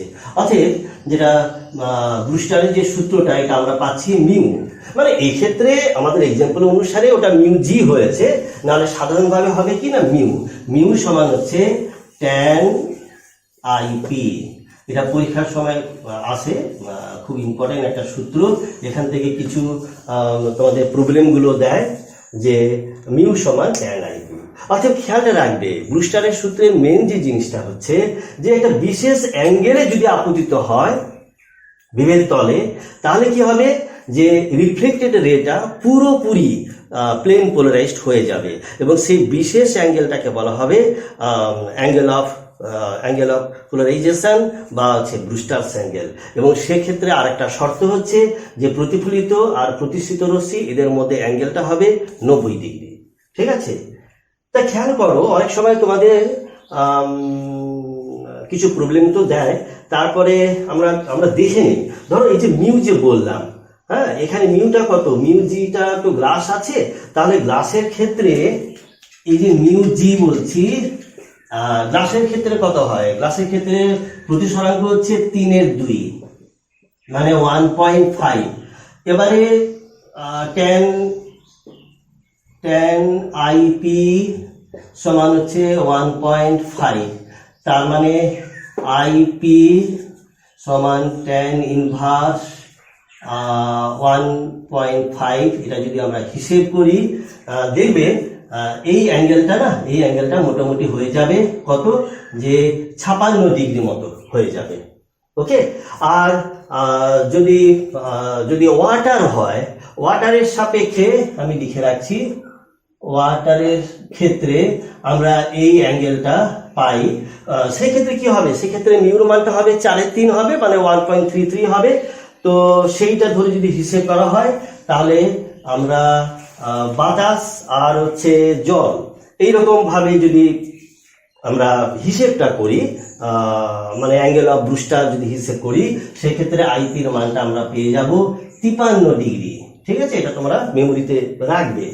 অনেক সময় প্রবলেমে এটাও থাকে, তোমাকে হয়তো সরাসরি মিউর মানটা দেবে না, তোমাকে দিয়ে দেবে কি না সংকট কোণের মান, অ্যাঙ্গেল অফ ওই যে ক্রিটিক্যাল অ্যাঙ্গেল, হ্যাঁ ওই ক্রিটিক্যাল অ্যাঙ্গেল বা সংকট কোণের মানটা দিয়ে দেবে। তো ক্রিটিক্যাল অ্যাঙ্গেলের সঙ্গে আবার মিউ কি সম্পর্ক আছে বলতো না, মিউ সমান কি হয় 1/sin θ c, অথবা এটাকে লিখি যে sin θ c সমান হচ্ছে 1/μ, তাই না, এরকম ভাবে। মানে যেমন ধরো যে জলের ক্ষেত্রে আমি এই পোর্শনটা মুছে দিচ্ছি। জলের ক্ষেত্রে তোমাকে হয়তো সংকট কোণের মানটা দিয়ে দেবে, মানে বাতাস জল এই ক্ষেত্রে যে হচ্ছে সংকট কোণ। তো সেক্ষেত্রে θ c সমান কত হয়, এটা আমরা জানি যে 49 ডিগ্রি হয়, তাই তো। অর্থাৎ এখান থেকে আমাদের মিউ ডব্লিউটা বার করে নিতে হবে। প্রবলেমে এরকম ভাবে থাকে যে জলের ক্ষেত্রে মানে বাতাস জল এরকম সিচুয়েশনে সংকট কোণটা দিল 49 ডিগ্রি, সেখান থেকে আমরা কি করবো না মিউ ডব্লিউটা বার করে নেব। মিউ ডব্লিউর মানটা কত হচ্ছে হবে না, যেহেতু জল অতএব এটা অবভিয়াসলি বেরোবে 4/3 মানে 1.33 এইরকম। এরপরে মিউটা যখন পেয়ে যাব তখন আমরা ট্যান আইপি সমান এই যে মিউ ডব্লিউ অর্থাৎ 1.33 বসাবো, করে সেখান থেকে আইপির মানটা বেরোবে।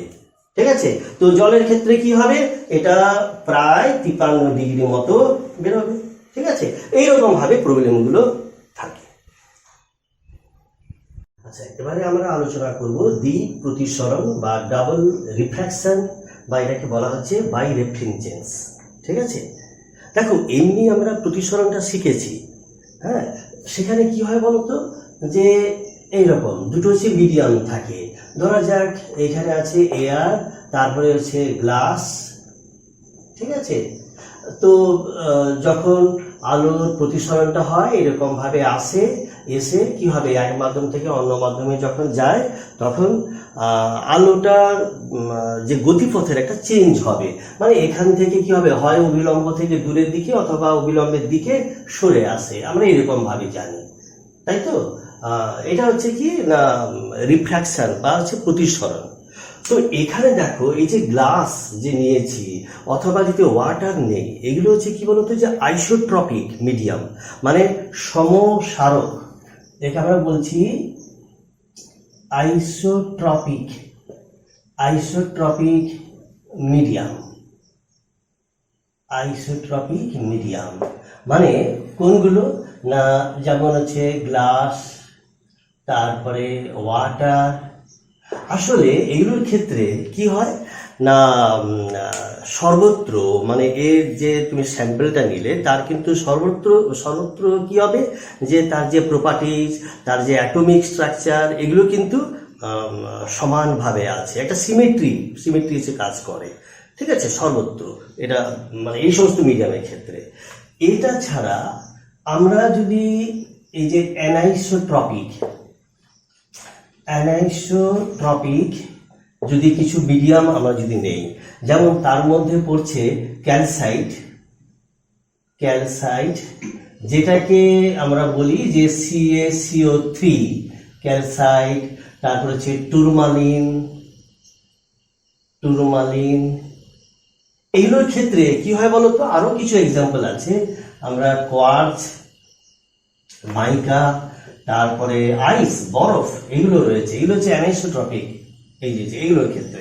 এইগুলোর ক্ষেত্রে যে মিডিয়ামটার যে প্রপার্টিজ বলো বা এমনি অ্যাটমিক স্ট্রাকচার বলো, ওটা কিন্তু সব মানে অল ডিরেকশনে সমান নয় বা সুষম নয়। ঠিক আছে, অর্থাৎ এগুলো হচ্ছে অ্যানিসোট্রপিক। এগুলোর ক্ষেত্রে রিফ্র্যাকশনটা একটু অন্যরকম আমরা দেখতে পাই।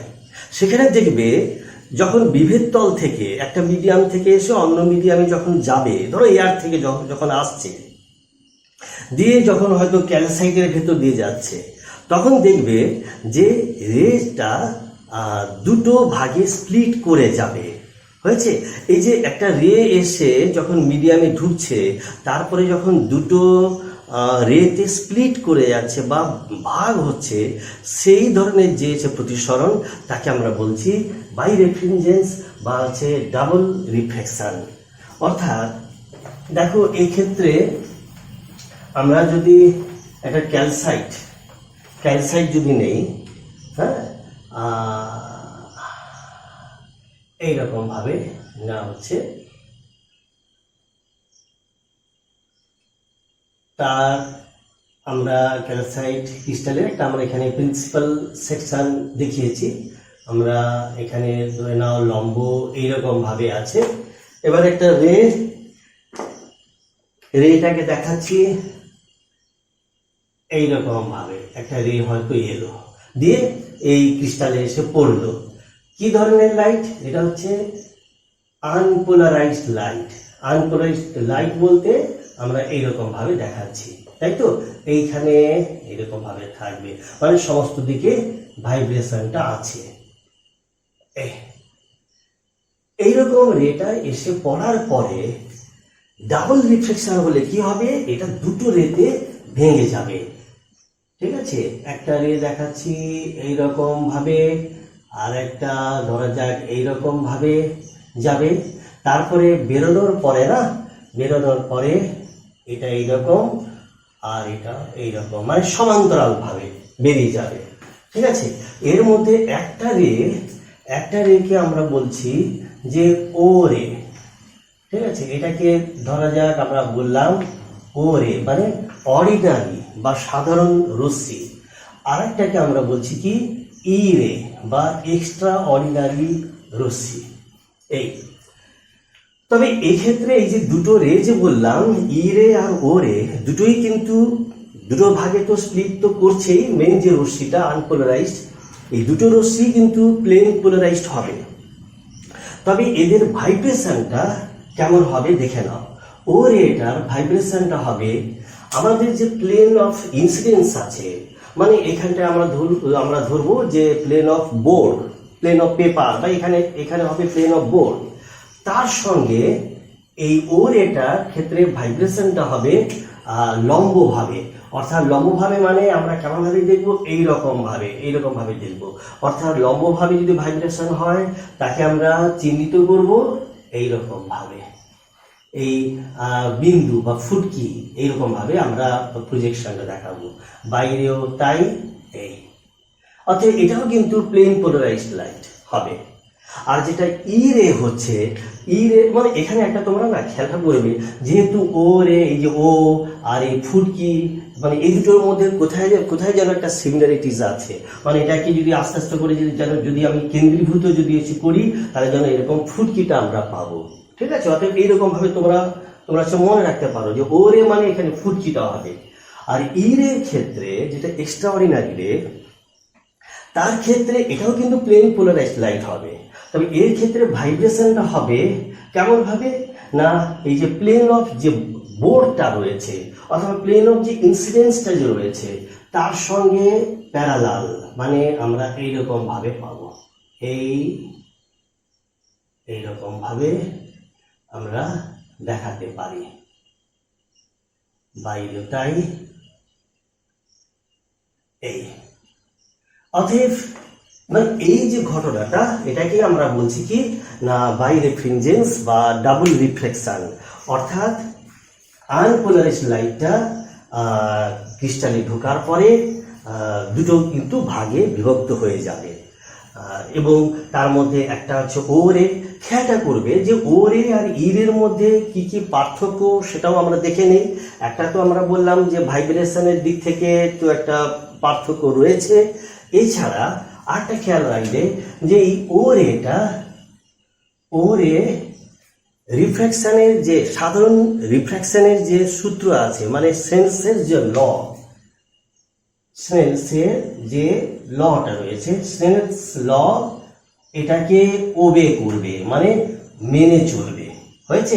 অতএব স্নেলসের লতে যেটা আছে, মিউ সমান সাইন আই বাই সাইন আর, এই যে সূত্র আছে, মানে এখানে আপতন কোণ যদি আই হয়, আর এই ও এর ক্ষেত্রে এটা হচ্ছে আর, তাই তো? অতএব সেক্ষেত্রে কি হবে, মিউটা কিন্তু আমরা এখানে পাবো, এবং মিউটা কিন্তু কনস্ট্যান্ট হবে। হ্যাঁ, অতএব ও এটা প্রতিসরণের যে সূত্র আছে স্নেলসের ল, এটা কিন্তু ওবে করে চলবে। আর ই এটা কিন্তু স্নেলসের লটা ওবে করবে না। হ্যাঁ, অ্যাকচুয়ালি যেটা হবে, কি কি বৈশিষ্ট্যগুলো দেখো, আমরা যদি এই ল্যাটিসটাকে যদি রোটেট করাই না, মানে ইনসিডেন্ট রেটাকে ঠিক রেখে যদি আমরা আস্তে আস্তে করে যদি রোটেট করাই, দেখা যাবে এই ও রেটা, মানে ও রের জন্য যে আমরা ইমেজটা পাবো, ওইটা হচ্ছে স্টেশনারি ইমেজ হবে, মানে স্থির ইমেজ হবে। লিখে রাখছি, এটা কি হবে, স্টেশনারি ইমেজ বা একটা স্থির ইমেজ আমরা পাবো। হয়েছে? আর যত এই যে ল্যাটিসটাকে আমরা ঘোরাবো, ই রেটা দেখবে, ই রেটার কিন্তু ডিরেকশনটা চেঞ্জ করবে। অ্যাকচুয়ালি ও রেটাকে ঘিরে ই রেটার জন্যে আমরা একটা কিন্তু ইমেজ পেতে থাকবো। মানে দেখা যাবে এইরকম ভাবে, ও রেটা তো স্থির আছে, আর যত আমি ল্যাটিসটাকে ঘোরাবো দেখবে ইরের জন্য এইরকম ভাবে যে ইমেজটা, ওটাও কিন্তু রোটেট করতে থাকবে। অতএব বাস্তবে এক্সপেরিমেন্ট যদি এসে করা যায়, তখন দেখবে একটা ইমেজ স্টেশনারি, ওটা ও এর জন্য, আর যে ইমেজটা মুভ করছে, মানে রোটেট করছে ল্যাটিসটাকে ঘোরানোর সঙ্গে সঙ্গে, সেটা কিন্তু বুঝতে হবে ই রে। অ্যাকচুয়ালি ই রের আরেকটা বৈশিষ্ট্য তোমরা জেনে রাখো, যে ই রেটা না মানে সব দিক থেকেই হচ্ছে অসাধারণ বা এক্সট্রা অর্ডিনারি। কারণটা কি, যে ইরেটার ক্ষেত্রে এই ল্যাটিসটার বিভিন্ন দিকে মানে বিভিন্ন ডিরেকশানে ওর বেগটা হচ্ছে ডিফারেন্ট, এটা কিন্তু খেয়াল রাখবে যে যখনই আমি ঘোরাতে থাকবো তখন এই ইরেটার যেমন ডিরেকশানটা চেঞ্জ হবে, আর বিভিন্ন ডিরেকশানে ইরের ক্ষেত্রে যে ভেলোসিটি ওটাও কিন্তু চেঞ্জ করে যাবে। তার ফলে তার ইরের সাপেক্ষে যদি আমি ল্যাটিসটার মিউ যদি নেই, সেই মিউ বা প্রতিসরাঙ্কের মানটাও কিন্তু চেঞ্জ করে যাবে। কারণটা কি না, এই যে মিউ সমান কি আছে c/v। এবারে বিভিন্ন ডিরেকশানে ইর বেগ যদি আলাদা হয়, এই বেগটা যদি আলাদা হয় তাহলে হচ্ছে মিউর মানটাও কি হবে, বিভিন্ন হবে। অর্থাৎ এটা খেয়াল রাখবে যে ওর সাপেক্ষে ল্যাটিসটার প্রতিসরাঙ্ক ফিক্সড, কিন্তু ইরের সাপেক্ষে ল্যাটিসটার মিউ বা প্রতিসরাঙ্কটা কিন্তু আলাদা আলাদা হবে, বিভিন্ন ডিরেকশনে বিভিন্ন রকম হবে। ঠিক আছে, এই পার্থক্যগুলো আমরা দেখলাম। আর ইরে তো বললাম যে সেন্সের লটা মেনে চলে না। ঠিক আছে, আচ্ছা এবারে এখানে আরেকটা বিষয় চলে আসছে যে অপটিক অ্যাক্সিস। ঠিক আছে, অপটিক অ্যাক্সিস বলে একটা বিষয় আছে, সেটাই নিয়ে আমরা একটুখানি আলোচনা করি, তারপরে আমরা আবার এই দিকে আমরা ফিরে আসব। অপটিক অ্যাক্সিসটা কি জানো তো? এই যে আমরা ল্যাটিসটা যে দেখিয়েছি, এটা তো হচ্ছে কি, এটা আমরা ক্যালসাইট ধরো ক্যালসাইট বা CaCO3 আমরা এই ল্যাটিসটা নিয়ে এই যে কাজটা করেছি। তাই এবারে দেখো যে ক্যালসাইট যে ল্যাটিসটা ওর অ্যাকচুয়াল স্ট্রাকচারটা কেমন সেটা আমরা একবার দেখে নিই। এইরকম ভাবে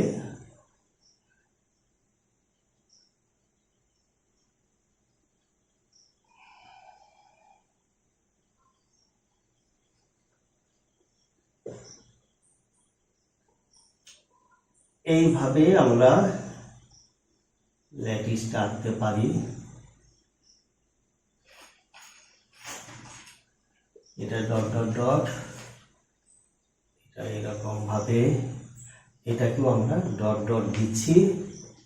ঠিক আছে, এটা রম্বোহেড্রাল শেপের। এই যে ক্যালসাইট না, এই যে ক্যালসাইটটাকে আরেকটা নামে ডাকা হয়, এটা আমরা বলে দিচ্ছি যে আইসল্যান্ড স্পার এই নামেও ডাকা হয়। অ্যাকচুয়ালি আইসল্যান্ডে এই ধরনের মানে ক্যালসাইটটা বেশি পরিমাণে পাওয়া যায়, সেই থেকে এর নামটা হয়ে গেছে যে ক্যালসাইট বা আইসল্যান্ড স্পার। তো এর গঠনটা এইরকমই, বুঝতে পারবে। তাতে দেখা যাবে যে ধরো এই যে পয়েন্টটা আমরা এখানে দেখতে পাচ্ছি, এর কিছু বৈশিষ্ট্য আছে। এই যে পয়েন্টটা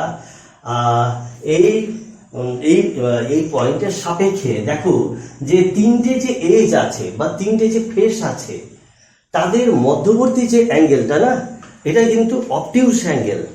মানে ধরো এই এজের সঙ্গে এইটা কত না, এটা হিসেব করে দেখা গেছে ক্যালসাইটের ক্ষেত্রে আমরা যেটা হিসেব করে বলছি, এটা 102 ডিগ্রি, প্রায় ওই 101 ডিগ্রি 5 মিনিট সম্মত হয়, এরকমই 102 ডিগ্রি। আবার এইটার মধ্যেও কত হবে, সেই 102 ডিগ্রি।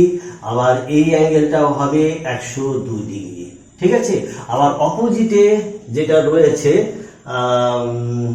এর অপোজিটে মানে হচ্ছে এইখানটায়, এইখানেও তুমি দেখবে যে বিভিন্ন যে ফেসটা আছে, তিনটে যে ফেস আছে, তাদের মধ্যে ওই অবটিউস অ্যাঙ্গেল, এইগুলো সমস্ত কি অবটিউস বা স্থূলকোণগুলো আছে।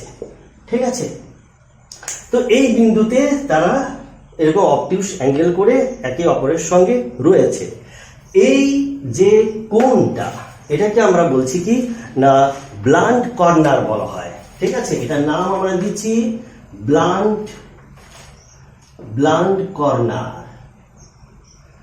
এই ক্ষেত্রে যেমন এই দুটো হচ্ছে পরস্পর বিপরীতে যে দুটো আছে, এটাকে আমরা বলছি ব্লান্ট কর্নার, এইটাকে বলা হচ্ছে ব্লান্ট কর্নার।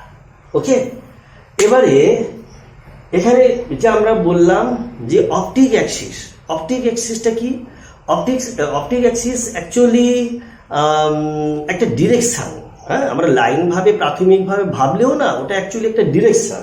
মানে যেমন এখানটায় আমরা এই বিন্দু থেকে যদি একটা লাইন টানি, এমন ভাবে টানবো যে ওই লাইনের সাপেক্ষে এই যে তিনটে এজ যেন সমান কোণ, সেম অ্যাঙ্গেলটা যেন সৃষ্টি করে।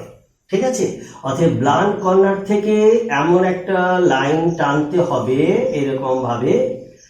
এই ক্ষেত্রে ধরো দুটোই যে ব্লান্ট কর্নার দুটো দিয়ে গেছে, কিন্তু সবসময় যে দুটো দিয়েই যে যাবে এমন কোনো কথা নেই, যে কোনো একটা ব্লান্ট কর্নার দিয়ে অন্তত যেতে হবে। তাহলে ব্লান্ট কর্নার দিয়ে একটা যদি লাইন টানা হয় যেটা কিনা এই তিনটে এজের সঙ্গে সেম অ্যাঙ্গেল সৃষ্টি করে, তাহলে এই যে লাইন তাকে আমরা বলছি কিনা optic Axis. Actually optic Axis বলতে যে শুধু আমি এই লাইনটা ভাববো তা কিন্তু নয়, এবারে এই লাইনের সঙ্গে প্যারালাল ভাবে এইরকম ভাবে এই যে এইগুলো কিন্তু আমরা অপটিক অ্যাক্সিস বা অপটিক অ্যাক্সিসের ডিরেকশন বলে ভাববো। খেয়ালটা করবে, এই জায়গাটা খুব ইম্পর্টেন্ট যে অপটিক অ্যাক্সিস অ্যাকচুয়ালি একটা নির্দিষ্ট রেখা নয় বা নির্দিষ্ট লাইন নয়। অপটিক অ্যাক্সিসটা হচ্ছে একটা ডিরেকশন। আমি প্রাথমিকভাবে অপটিক অ্যাক্সিস এটা আমি এঁকেছি ব্লান্ট কর্নার থেকে, কিন্তু অপটিক অ্যাক্সিসের সঙ্গে এই যে প্যারালাল ভাবে এই যে ডিরেকশনটা আমাদের এখানে আলোচনার হচ্ছে বিষয়। কি হবে অপটিক অ্যাক্সিসের এখানে একটা গুরুত্ব রয়েছে। বলা হচ্ছে যে যখন ইনসিডেন্ট লাইটটা যদি এই অপটিক অ্যাক্সিস বরাবর, মানে অপটিক অ্যাক্সিসের ডিরেকশন একটা ওই দিক, মানে সেটা এই দিক হতে পারে, এই দিক হতে পারে, বা এই দিক হতে পারে, বা এই দিক হতে পারে, এই ডিরেকশনে যদি ইনসিডেন্ট রেটা যদি পড়ে, লাইট যদি এসে পড়ে, তাহলে কি হবে বাইরেফ্রিনজেন্স হবে না, দ্বি প্রতিসরণটা হবে না। খেয়ালটা রাখবে। অর্থাৎ আবার বলে দিই, অ্যালং দ্য অপটিক অ্যাক্সিস বাইরেফ্রিনজেন্স বা ডাবল রিফ্লেকশন হয় না। অপটিক অ্যাক্সিস ছাড়া অন্য কোনো ডিরেকশন থেকে যদি লাইট রেটা যদি আসে তখনই ডাবল রিফ্লেকশন হবে। এটা কিন্তু খেয়াল রাখতে হবে। অ্যাকচুয়ালি আমরা যে বললাম যে অপটিক অ্যাক্সিস বরাবর ডাবল রিফ্লেকশন হবে না, কথাটা ঠিক এইভাবে না বলে আমরা যদি অন্যভাবে বলি যে অপটিক অ্যাক্সিস বরাবর ই রে ও রে কি হচ্ছে বলতো, সেম বেগে যাবে, সেম ভেলোসিটিতে যাবে। আর সেম ভেলোসিটিতে যাওয়া মানে সেখানে কিন্তু স্প্লিট করছে না বলেই আমরা সেটা ভাববো। মানে তখন ই রে ও রেটাকে আমরা পৃথকভাবে আমরা তার যে এক্সিস্টেন্সটা বুঝতে পারবো না। হয়েছে, অ্যাকচুয়ালি ই রে ও রে সেম বেগে যাবে। কিন্তু অপটিক অ্যাক্সিস ছাড়া যদি অন্য কোনো ডিরেকশন বরাবর যদি ল্যাটিসে ঢোকে তখনই কি হবে, ই রে ও রে বিভিন্ন বেগে ওটা যাবে। তার মধ্যে ও রে তো আমরা স্পিডটা বললাম যে ফিক্সড আছে, আর ই রের স্পিডটা কি হবে ভেরিয়েবল, মানে বিভিন্ন ডিরেকশনে বিভিন্ন রকম বেগ। তার ফলে কি হবে যে ওই দুটো রশ্মি স্প্লিট করে যাবে, যেমন আমরা এখানটায় দেখলাম। অ্যাকচুয়ালি এই যে ল্যাটিসটা তারই আমরা এখানটায় প্রিন্সিপাল সেকশন নিয়ে আমরা এই ই রে আর ও রেটাকে বোঝাবার চেষ্টা করেছি। বুঝতে পারলে? তবে এখানে আরেকটা কথা আমরা বলে দিই, এই যে যদি দেখা যায় যে একটা ল্যাটিসে একটাই যদি অপটিক অ্যাক্সিস থাকে তাহলে আমরা সেটাকে বলবো যে ইউনিএক্সিয়াল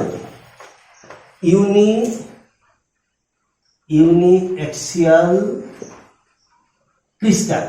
ঠিক আছে, ইউনিএক্সিয়াল ক্রিস্টাল ল্যাটিস। মানে ইউনিএক্সিয়াল বলতে এই ধরনের যে ক্রিস্টালে একটাই হচ্ছে অপটিক অ্যাক্সিস থাকবে, মানে একটাই ডিরেকশন থাকবে, যেখানটা ই রে আর ও রে দুটো ভাগে স্প্লিট করবে না। ঠিক আছে, ইউনিএক্সিয়াল ক্রিস্টাল। অর্থাৎ তার মধ্যে কি কি পড়ছে, ক্যালসাইট, তারপরে টুরমালিন ইত্যাদি পড়ছে। আবার দেখবে যে বাইএক্সিয়াল ক্রিস্টাল রয়েছে, যেখানটায় কি হবে না দুটো অপটিক অ্যাক্সিস রয়েছে, ঠিক আছে। অতএব তাদের ক্ষেত্রে এক্সাম্পল আমরা যেমন বলতে পারি যে টোপাজ হলো, এইটা হলো। আচ্ছা, এবারে আমরা আরেকটা বিষয়ে চলে আসি। এই যে আমরা বললাম এখানটায় যে ই রে ও রে, ও রেটা স্টেশনারি ইমেজ সৃষ্টি করে, আর ই রেটা বিভিন্ন বেগে যায়, তার ফলে এখানে যে ইমেজটা ওটা কিন্তু একটা রিভলিউশন বা ও রের সাপেক্ষে ওটা রোটেট করে, এটা আমরা বললাম, তাই তো। এবারে এই যে ইরের যে বেগটা আর ওর এর যে বেগ, আমরা এইগুলো নিয়ে একটু আলোচনা করি। বা ইরের সাপেক্ষে যে হচ্ছে প্রতিসরাঙ্ক, সেটা ওর এর সাপেক্ষে যে হচ্ছে প্রতিসরাঙ্ক তার থেকে বেশি হবে কি কম হবে, সেটা নিয়ে আমরা এবার একটু আলোচনা করি। অ্যাকচুয়ালি এই ধরনের ক্রিস্টালটাকে আমরা নেগেটিভ ক্রিস্টাল আর একটা হচ্ছে পজিটিভ ক্রিস্টাল, দুটো পার্টে আমরা ভাগ করব। দেখে নিই আমরা।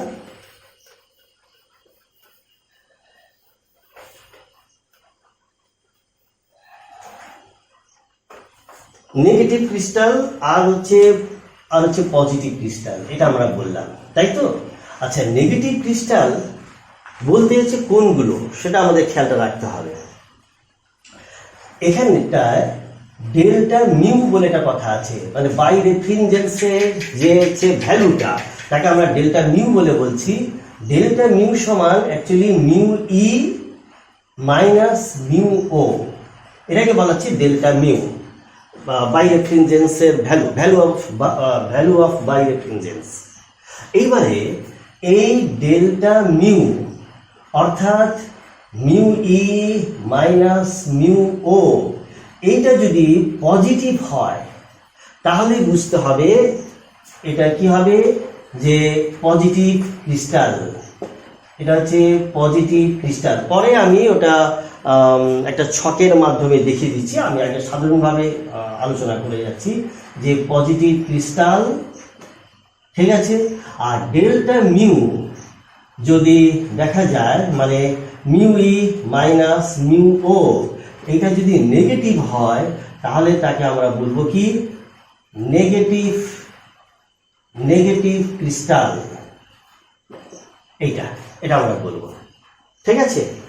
এবার এই যে মিউ ই আর মিউ ও, এদের যে ওয়েভ ফ্রন্টটা কেমন হয় সেটাও আমরা একবার দেখে নিই, যে মিউ ই আর মিউ ওর ওয়েভ ফ্রন্টটা কেমন হয়। মিউ ও বলতে অ্যাকচুয়ালি মিউ ও না, মানে আমি বলতে চাইছি যে অর্ডিনারি রশ্মি আর হচ্ছে এক্সট্রা অর্ডিনারি রশ্মি, তাদের হচ্ছে ওয়েভ ফ্রন্টটা কেমন হয় সেটা নিয়ে আমরা একটুখানি আলোচনা করে নিই। হ্যাঁ, ও রে ওয়েভ ফ্রন্ট, ওয়েভ ফ্রন্টটা এটা কিন্তু মনে রাখবে যে স্ফেরিক্যাল হবে। কেন বলতো, যে ওর এর ক্ষেত্রে বেগটা কিন্তু ল্যাটিসের সর্বত্র কিন্তু বেগটা হচ্ছে সুষম, একই বেগে যায়, ঠিক আছে। অতএব যদি এইরকম যদি একটা সোর্স হয়, সোর্স থেকে কি হবে, এরকম ভাবে চারিদিকে এইভাবে সমান বেগে ছড়িয়ে যাবে। মানে এই ক্ষেত্রে যদি আমরা ওয়েভ ফ্রন্টে যদি ভাবি, তাহলে দেখো এটা স্ফেরিক্যাল ওয়েভ ফ্রন্টটা হবে, মনে রাখবে। ওর এর ক্ষেত্রে ওয়েভ ফ্রন্টটা হবে স্ফেরিক্যাল। আর ইরে যদি হয়, ইরে তার ক্ষেত্রে ওয়েভ ফ্রন্টটা হবে কি না এলিপসয়েড, মানে ইলেকট্রিক্যাল টাইপের দেখতে হবে। কারণটা কি না, বিভিন্ন ডিরেকশনে ওর বেগটাও কি হবে আলাদা আলাদা। যেমন এখানে এই যে সোর্স থেকে সব দিকে একই রকম ভাবে ছিল, এখানে কি হবে, কোথাও হচ্ছে বেশি, কোথাও কম, কোথাও বেশি, কোথাও আবার কম, এইরকম ভাবে হবে, ঠিক আছে। তো আলটিমেটলি ইরের ক্ষেত্রে, মানে এক্সট্রাঅর্ডিনারি রের ক্ষেত্রে ওয়েভ ফ্রন্টটা দাঁড়াবে এইরকম এলিপসয়েড দাঁড়াবে, ঠিক আছে। এবারে যদি আমরা পজিটিভ ক্রিস্টাল আর নেগেটিভ ক্রিস্টালে যদি আমরা ডিফারেন্সটা দেখি, আমরা যদি আলোচনা করি একটা পার্থক্য হিসাবে, তখন তোমরা বুঝতে পারবে যে কি কি ডিফারেন্সটা রয়েছে। আচ্ছা, এখানে দেখো পজিটিভ ক্রিস্টাল আর নেগেটিভ ক্রিস্টালের আমি পার্থক্য দেখাচ্ছি। প্রথমে আমি একটু জ্ঞান রাখলাম, এখানে অ্যাকচুয়ালি আমরা দুটো ক্রিস্টালে ই রে আর ও রে যে ওয়েভ ফ্রন্টটা সেটা আমরা একসঙ্গে দেখাবো, তো এটা আমি একটু পরে আমি দেখাচ্ছি। তার আগে আমি 2 নম্বর পয়েন্টে চলে যাই। পজিটিভ ক্রিস্টালে আমরা কি বলেছিলাম, ভ্যালু অফ রেফ্রিজারেন্স ডেল্টা মিউ সমান ছিল মিউ ই মাইনাস মিউ ও। এটা আমরা বলেছিলাম যে পজিটিভ ভ্যালু এটা আমরা পাবো, যেখানে নেগেটিভ ক্রিস্টালের ক্ষেত্রে ডেল্টা মিউ সমান হচ্ছে যেটা মিউ ই মাইনাস মিউ ও, এটা সমান হচ্ছে নেগেটিভ হবে। ঠিক আছে, তার মানে এখানে আমরা বুঝতে পারছি 3 নম্বর পয়েন্ট হিসেবেও যদি আমি লিখি আর কি, তো এখানে দেখো মিউ ই গ্রেটার দেন কি হচ্ছে না মিউ ও হচ্ছে, তাই তো? যে অর্ডিনারি রের ক্ষেত্রে যা প্রতিসরাঙ্ক তার থেকে এক্সট্রাঅর্ডিনারি রের প্রতিসরাঙ্কটা বেশি, অথবা অন্যভাবে আমরা বলতে পারি যে ভিওটা কি হবে বলতো, যে এক্সট্রাঅর্ডিনারির যে বেগটা তার থেকে কিন্তু বেশি হবে। কারণটা কি? কারণটা আমরা লিখতে পারি যে মিউ সমান রিলেশনটা আমরা জানি যে সি বাই ভি, ভির সঙ্গে হচ্ছে ব্যস্তানুপাতিক, তাই তো? তার ফলে মিউ ই যদি বেশি হয় তাহলে ভি ওটা ভি এর থেকে বেশি হবে, হয়েছে? এবারে দেখো এইটার সাহায্যে যদি আমি লিখি রাখি, আমরা দেখেছিলাম অর্ডিনারি রের ক্ষেত্রে ওয়েভ ফ্রন্টটা কেমন হয়, যে স্ফেরিক্যাল হয়, কেননা সর্বত্র বেগটা একই। আর এক্সট্রাঅর্ডিনারির ক্ষেত্রে ওয়েভ ফ্রন্টটা হয় এলিপসয়েড হয়। কিন্তু যদি অপটিক অ্যাক্সিস বরাবর, আমরা এটাকে ধরলাম অপটিক অ্যাক্সিস, ঠিক আছে? এটাকে আমরা লিখছি কি অপটিক অ্যাক্সিস, মানে এই অ্যাক্সিস বরাবর ই রে ও রে সেম বেগে যায় বা স্প্লিট করে না, আমরা এইভাবে ভাবতে পারি। তাহলে এইখানটায় যদি আমরা দেখি যে আমরা এই অপটিক অ্যাক্সিসের সাপেক্ষে আমরা কি করলাম না, ও যে রে তার আমরা ওয়েভ ফ্রন্টটা আঁকছি, কেমন ভাবে আঁকবো, স্ফেরিক্যাল ওয়েতে, এই যে স্ফেরিক্যাল ওয়েতে আঁকলাম। এরপরে কি আছে, এক্সট্রাঅর্ডিনারি রে। এক্সট্রাঅর্ডিনারি রে ওয়েভ ফ্রন্টটা কেমন হবে, ইলিপ্টিক্যাল হবে, কিন্তু অপটিক অ্যাক্সিস বরাবর কি হবে, যে সেম বেগটা হবে। অতএব এই ইলিপসের এই শুরু আর শেষটা কিন্তু একই আমরা রাখলাম। এবারে বেগটা কার হচ্ছে বেশি, ওর বেশি, ইর হচ্ছে কম। ইর যেহেতু কম, অতএব ইলিপসটা কিন্তু মানে ইলিপ্টিক্যাল যে ওয়েভ ফ্রন্টটা এর ভেতরে হবে এই রকম ভাবে, ঠিক আছে, হয়ে গেল। আবার নেগেটিভ যদি ক্রিস্টালটা ভাবি, তার ক্ষেত্রে কি হচ্ছে, তার ক্ষেত্রে মিউ ইটা মিউ ই মাইনাস মিউ ও সমান হচ্ছে নেগেটিভ আছে। তার মানে আমরা বলবো যে এই ক্ষেত্রে মিউ ও গ্রেটার দেন মিউ ই, তাই তো? আর ভি এর সাহায্যে যদি লিখি তাহলে হবে V E greater than V O, সেই একই কারণ যে mu inversely proportional to 1/v হয়েছে। তাহলে এখানে যদি আমি ছবিটা আঁকার চেষ্টা করি, অপটিক অ্যাক্সিস দেখাচ্ছি এইরকম ভাবে, এই যে এটা হচ্ছে অপটিক অ্যাক্সিস, যে বরাবর দুটো ই রে ও রে বেগটা একই। অতএব দুটো রের ক্ষেত্রে স্টার্টিং পয়েন্ট কিন্তু স্টার্টিং আর এন্ডিং পয়েন্ট কিন্তু একই হবে। এবারে আমি যদি ওর এটার ক্ষেত্রে যেহেতু স্ফেরিক্যালটা আমি আগেই এঁকে নিই খুব সহজভাবে, স্ফেরিক্যালটা এঁকে নিলাম, এই হয়েছে। এবার দেখো যে ই রেটা হবে কি না ইলিপ্টিক্যাল হবে, এবং তার ক্ষেত্রে বেগটা কিন্তু বেশি আছে। অপটিক অ্যাক্সিস বরাবর দুটোর বেগ সমান, কিন্তু অপটিক অ্যাক্সিস ছাড়া ওর চাইতে ই রের বেগটা বেশি। সুতরাং এই ক্ষেত্রে যে ইলিপ্টিক্যাল বা এলিপসয়েড যে ওয়েভ ফ্রন্টটা হবে সেটা আমরা আঁকবো এইরকম ভাবে, যেহেতু বেগটা বেশি অতএব বাইরের দিকে এইরকম ভাবে হবে। অতএব এই যে এটা আমরা দেখালাম, এটা ই রে আর এটা হচ্ছে কি, এটা হচ্ছে ও রের ক্ষেত্রে। এখানেও তাই, এটা হচ্ছে ও রে এটা ও রে, এই যে ই, আর এটাকে আমরা বলছি ই রে। তাহলে পজিটিভ ক্রিস্টালের ক্ষেত্রে ই রে ও রে যে ওয়েভ ফ্রন্টটা একসঙ্গে আঁকলে এরকম হবে, আর নেগেটিভ ক্রিস্টালের ক্ষেত্রে এরকম আঁকা হবে। বোঝা গেল? আচ্ছা, এরপরে যদি আমরা এক্সাম্পল যদি যাই, হ্যাঁ, পজিটিভ ক্রিস্টালের ক্ষেত্রে, আচ্ছা আগে নেগেটিভ ক্রিস্টালের ক্ষেত্রে এক্সাম্পলটা আমি বলে দিই। নেগেটিভ এটার ক্ষেত্রে এক্সাম্পলটা হবে, এটা 4, এটার ক্ষেত্রে হবে টুরমালিন। কি করে মনে রাখবে সেই প্রসেসটাও বলে দিচ্ছি। এটা টুরমালিন হবে, তারপরে ক্যালসাইট হবে, এই দুটো খুব পরিচিত নেগেটিভ ক্রিস্টাল। আর পজিটিভ ক্রিস্টালের ক্ষেত্রে হবে কোয়ার্টজ, এটা কোয়ার্টজ হবে, তারপরে আইস বা বরফ হবে। ঠিক আছে? এই আচ্ছা, এবারে এটা কি করে মনে রাখবে সেটা একটু ভেবে নাও। যে নেগেটিভের ক্ষেত্রে মনে রাখবে টুরমালিন, এটা কিন্তু নেগেটিভ ক্রিস্টাল। কিভাবে হচ্ছে? এই যে টুরমালিনের টি, ঠিক আছে, এই যে টি এত বড় টিটা দেখো, যে টির মাথাটা যেন এই নেগেটিভ ক্রিস্টালের যে ওয়েভ ফ্রন্টটা দেখিয়েছি তার সঙ্গে যেন তার সঙ্গে যেন কোথায় আছে মিলে যাচ্ছে। অর্থাৎ এটা তো জাস্ট মনে রাখার জন্য। অর্থাৎ তোমরা ভাবে এই টি যে এই মাথার যেটা, এটা যেহেতু নেগেটিভ ক্রিস্টাল এই বড় শেপটার সঙ্গে মিলে যাচ্ছে, অর্থাৎ টুরমালিন মানেই হচ্ছে নেগেটিভ ক্রিস্টাল, মনে রাখবে। একই রকম ভাবে এই যে কোয়ার্টজটা, এই যে কিউটা যে লিখেছি, এই কিউটা যেন ঠিক এই শেপটার সঙ্গে যেন মিলে যাচ্ছে, তাই না? অর্থাৎ কোয়ার্টজটা মনে রাখবে পজিটিভ ক্রিস্টাল, আর নেগেটিভ ক্রিস্টালের সবচেয়ে ভালো এক্সাম্পল হচ্ছে টুরমালিন।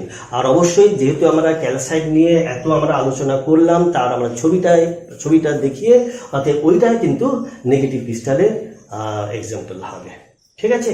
অর্থাৎ এটা তোমরা খেয়াল রাখো। আচ্ছা, নেক্সট আমরা চলে যাচ্ছি পোলারয়েডের উপরে। ঠিক আছে? পোলারয়েড জিনিসটা কি আগে জানতে হবে। দেখবে যে খেলোয়াড়রা যখন রোদে খেলে তখন তারা যে সানগ্লাসটা পরে না, তো ওখানেও দেখবে ওই চশমাতে পোলারয়েড থাকে। তারপরে যারা ড্রাইভিং করে বা বাইকিং করে, তারপরে ধরো ফিশিংয়ের ক্ষেত্রে সমুদ্রে বা রিভারে যখন ফিশিং করে, বা বরফের উপরে যখন স্কিইং করা হয়, তখন দেখবে যে পোলারয়েড ধরনের চশমাটা ইউজ করে। হ্যাঁ, আসলে কি হয় বলো তো, এখানটায় এই ধরনের চশমাটা ইউজ করলে না, যে বাড়তি যে গ্লেয়ারটা বা বাড়তি যে আলোর তীব্রতা, ওইখান থেকে বাঁচা যায়। আমরা এমনি বস্তুকে দেখতে পাবো, কিন্তু অতিরিক্ত যে গ্লেয়ার ওটাকে আটকানোর জন্য এই পোলারয়েড ধরনের চশমাটা ইউজ করা হয়।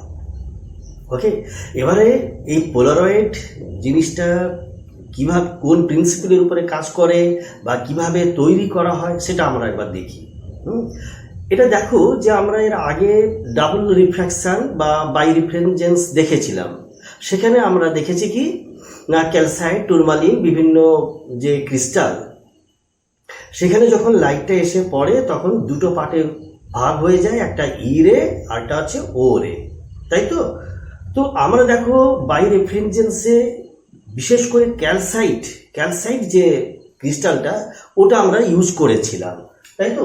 সেখানটা এইরকম ভাবে ছিল, এই ক্রিস্টাল, এটা এরকম ভাবে আনপোলারাইজড লাইট এসে পড়ছে, তার মানে এইরকম ভাবে আনপোলারাইজড লাইট পড়ার পরে কি হবে, এটা দুটো পার্টে ভেঙে যাচ্ছে। একটা হচ্ছে ও রে, এটাকে আমরা হয়তো বলছি ও রে। তার মানে এর ক্ষেত্রে ভাইব্রেশনটা কেমন হবে না, প্লেন অফ যে বোর্ড তার সঙ্গে পারপেন্ডিকুলার, তার ফলে আমরা এইরকম ভাবে দেখাচ্ছি। আর একটা ছিল কি ই রে, দুটোই কিন্তু প্লেন পোলারাইজড লাইট। এটা হচ্ছে ই রে, এটা আমরা দেখেছিলাম। এবং এটা দেখো যে ক্যালসাইট আমরা ক্রিস্টাল নিয়ে এই পরীক্ষাটা আমরা দেখেছিলাম। অ্যাকচুয়ালি ক্যালসাইটের ক্ষেত্রে এরকম ই রে ও রে এটা বেশ দেখা যায়। হয়েছে। কিন্তু দেখবে যে কিছু কিছু ক্রিস্টাল আছে, যেমন যেমন হচ্ছে টুরমালিন, এটার ক্ষেত্রেও কি হবে, ওই বাই রেফারেন্স হবে, ঠিক আছে, কিন্তু ওখানটায় দেখবে এই ই রে আর ও রের মধ্যে একটা রে দেখবে যে অ্যাবজর্পশন হয়ে যাবে। যেমন টুরমালিনের ক্ষেত্রে যে যদি আমরা এই হচ্ছে পরীক্ষাটা করি, তখন দেখবে যে ও রেটা টুরমালিনের ক্ষেত্রে, মানে আমি এখানে ক্যালসাইটটা মুছে দিচ্ছি, এখন কি নিচ্ছি, এটাকে নিচ্ছি টুরমালিন। টুরমালিন এখানেও কিন্তু বাই রেফারেন্স বা ডাবল রিফ্রাকশন দেখতে পাওয়া যায়, মানে এখানেও আনপোলারাইজড লাইট এসে দুটো পার্টে ভাগ হবে। কিন্তু টুরমালিনের ক্ষেত্রে শুধু টুরমালিন নয়, এরকম আরো কিছু ক্রিস্টাল আমরা দেখবো আর কি, আইডোকুইনিন সালফেট এরকম কিছু আছে, বা তাকে হারপেথাইট বলা হয়। এরকম কিছু ক্রিস্টালের ক্ষেত্রে একটা ধর্ম দেখতে পাওয়া যায়, যেটাকে আমরা বলছি ডাইক্রোইজম। ডাইক্রোইজম বা বাংলায় বলা হচ্ছে দ্বিরাবত্ব। সেখানে কি হয় না, এই দুটো রের মধ্যে যে কোনো একটা রে অ্যাবজর্পশন হবে, সিলেক্টিভ অ্যাবজর্পশন। যেমন যেমন টুরমালিনের ক্ষেত্রে কি হবে বলতো, ও রেটা অ্যাবজর্ব হয়ে যাবে, মানে আমি এখানে লিখতে পারি ও রেটা অ্যাবজর্পশন হবে। কোন রেটা, এই ও রেটা হবে, তাই তো। তার ফলে দেখা যাবে যে আনপোলারাইজড লাইট টুরমালিন ক্রিস্টালের উপরে পড়লো, দুটো রের মধ্যে ও রেটা কি হচ্ছে, থাকছে না, অ্যাবজর্ব হয়ে গেছে। তার মানে এইটাকে আমরা মুছে দিচ্ছি, ঠিক আছে, এটা তাহলে থাকলো না। ওকে, তাহলে শুধু যেহেতু ই রেটা বেরোচ্ছে, তার ফলে ইমার্জেন্ট লাইটের গ্লেয়ারটা কি হবে, কমে যাবে, তাই না। এটাই হচ্ছে কি না, এই যে অ্যাকচুয়ালি যে টেকনিকটা, এটাকে আমরা বলছি ডাইক্রোইজম। হ্যাঁ, এটা আমরা বলছি ডাইক্রোইজম, এই যে মেকানিজমটা ডাইক্রোইজম, বা বাংলায় বলা হচ্ছে দ্বিরাবত্ব, ঠিক আছে। তাহলে পোলারয়েডের ভেতর দিয়েও আমরা কিন্তু পোলারাইজড লাইটটাই পাই, আনপোলারাইজড থেকে পোলারাইজড লাইটটাই পাই। তবে এখানে কি হয় যে দুটো স্প্লিট করার পরে যে দুটো লাইট থাকে, দুটো যে রে থাকে, তার মধ্যে একটা বেরোবে আর একটা সিলেক্টিভ অ্যাবজর্পশন হয়ে যাবে। যেমন এই ক্ষেত্রে টুরমালিনের ক্ষেত্রে ও রেটা হলো। ওকে, এই এবার দেখো যে পোলারয়েড চশমা এইগুলো যখন তৈরি হয়, তখন কিভাবে হয় সেটা আমরা বলি। অ্যাকচুয়ালি কি করা হয় জানো তো, একটা নাইট্রোসেলুলোজের একটা ফিল্ম বা স্তর নিয়ে নেওয়া হয় এইরকম ভাবে, এই নাইট্রোসেলুলোজের একটা স্তর নিয়ে নেওয়া হয়। এটা দেখাচ্ছি, নাইট্রোসেলুলোজ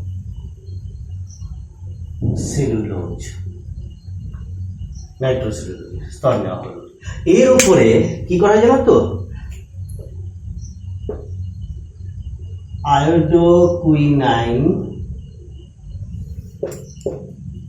আয়োডোকুইনাইন সালফেট, এইগুলোর আয়োডোকুইনাইন সালফেট বা এটাকে বলা হয় হেরাফাথাইট বা হারফেথাইট, যেমন খুশি বলা হয়। এগুলোর হচ্ছে মাইক্রোস্কোপিক ক্রিস্টাল নিয়ে নেওয়া হয়। সেই ক্রিস্টালগুলোকে এই নাইট্রোসেলুলোজ যে স্তরটা রয়েছে তার উপরে একটা নির্দিষ্ট অ্যালাইনমেন্টে সাজানো হয়, অর্থাৎ এরকম ভাবে, যেমন এই যে এখানে আমরা দেখিয়েছি নাইট্রোসেলুলোজ, তার উপরে এই হারফেথাইট যে ক্রিস্টালগুলো আছে মাইক্রোস্কোপিক লেভেলে, সেগুলোকে পরপর একটা বিভিন্ন পংক্তিতে এরকম ভাবে সাজানো হয়। এমন ভাবে সাজানো হয় যেন ওদের অপটিক্যাল অ্যাক্সিসটা প্যারালাল থাকে, এরকম ভাবে প্যারালাল থাকে।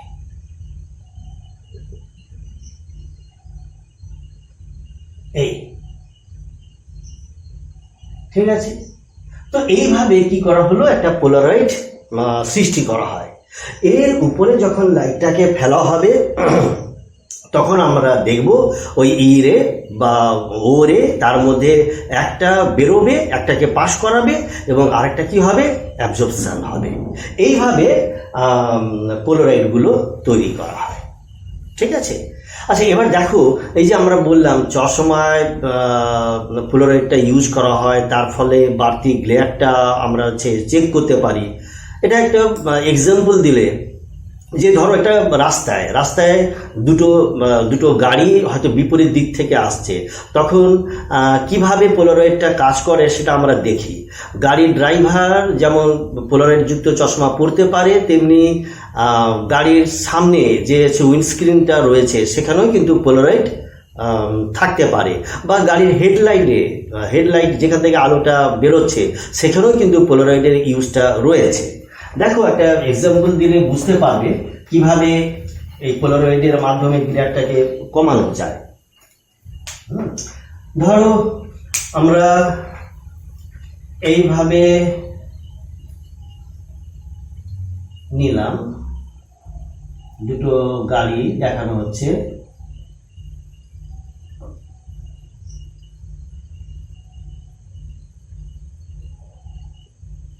ঠিক আছে। আর এদিকেও আমরা দেখাচ্ছি,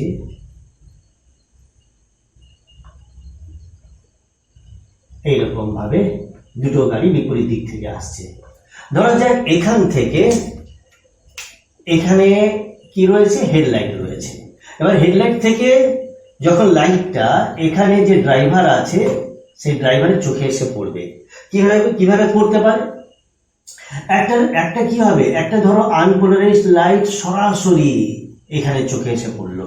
আনপোলারাইজড লাইট মানে, আনপোলারাইজড লাইট বলতে আমরা এরকম ভাবে দেখাবো, সব দিকেই ভাইব্রেশনটা আছে, হরিজন্টাল আর ভার্টিক্যাল, সমস্ত ভাইব্রেশনটা রয়েছে এই। আর আরেকটা কি হবে, আরেকটা এরকম রাস্তার উপরে পড়লো, প্লেন রাস্তা যদি হয় বা ভেজা রাস্তা যদি থাকে, তাহলে দেখবে বেশ খুব সহজেই রিফ্লেকশনটা হয়ে এরকম ভাবে এসে পড়বে। এবারে যেটা রিফ্লেক্টেড হচ্ছে না, আমরা তো দেখেছি, এটা আগেই আমরা ডিসকাস করেছি, যে যখন রিফ্লেক্টেড হবে তখন দেখবে এটা কিন্তু আনপোলারাইজড লাইট। ঠিক আছে, এটাকে আমরা আনপোলারাইজড দেখাচ্ছি এরকম ভাবে, তার মানে আনপোলারাইজড যেহেতু, অথবা এখানে এরকম ভাবে থাকবে। কিন্তু রিফ্লেক্টেড যেটা হবে, যেটা প্রতিফলিত হবে, সেখানে কি হবে, এই রাস্তার সঙ্গে যেটা হচ্ছে প্যারালাল, মানে হরাইজন্টাল কম্পোনেন্টটা কিন্তু রিফ্লেক্টেড রেতে থাকবে, আর যেটা ভার্টিক্যাল কম্পোনেন্ট আছে ওটা কিন্তু কি হবে, থাকবে না, মানে রিফ্লেক্টেড রেটা প্লেন পোলারাইজড হয়ে যাবে।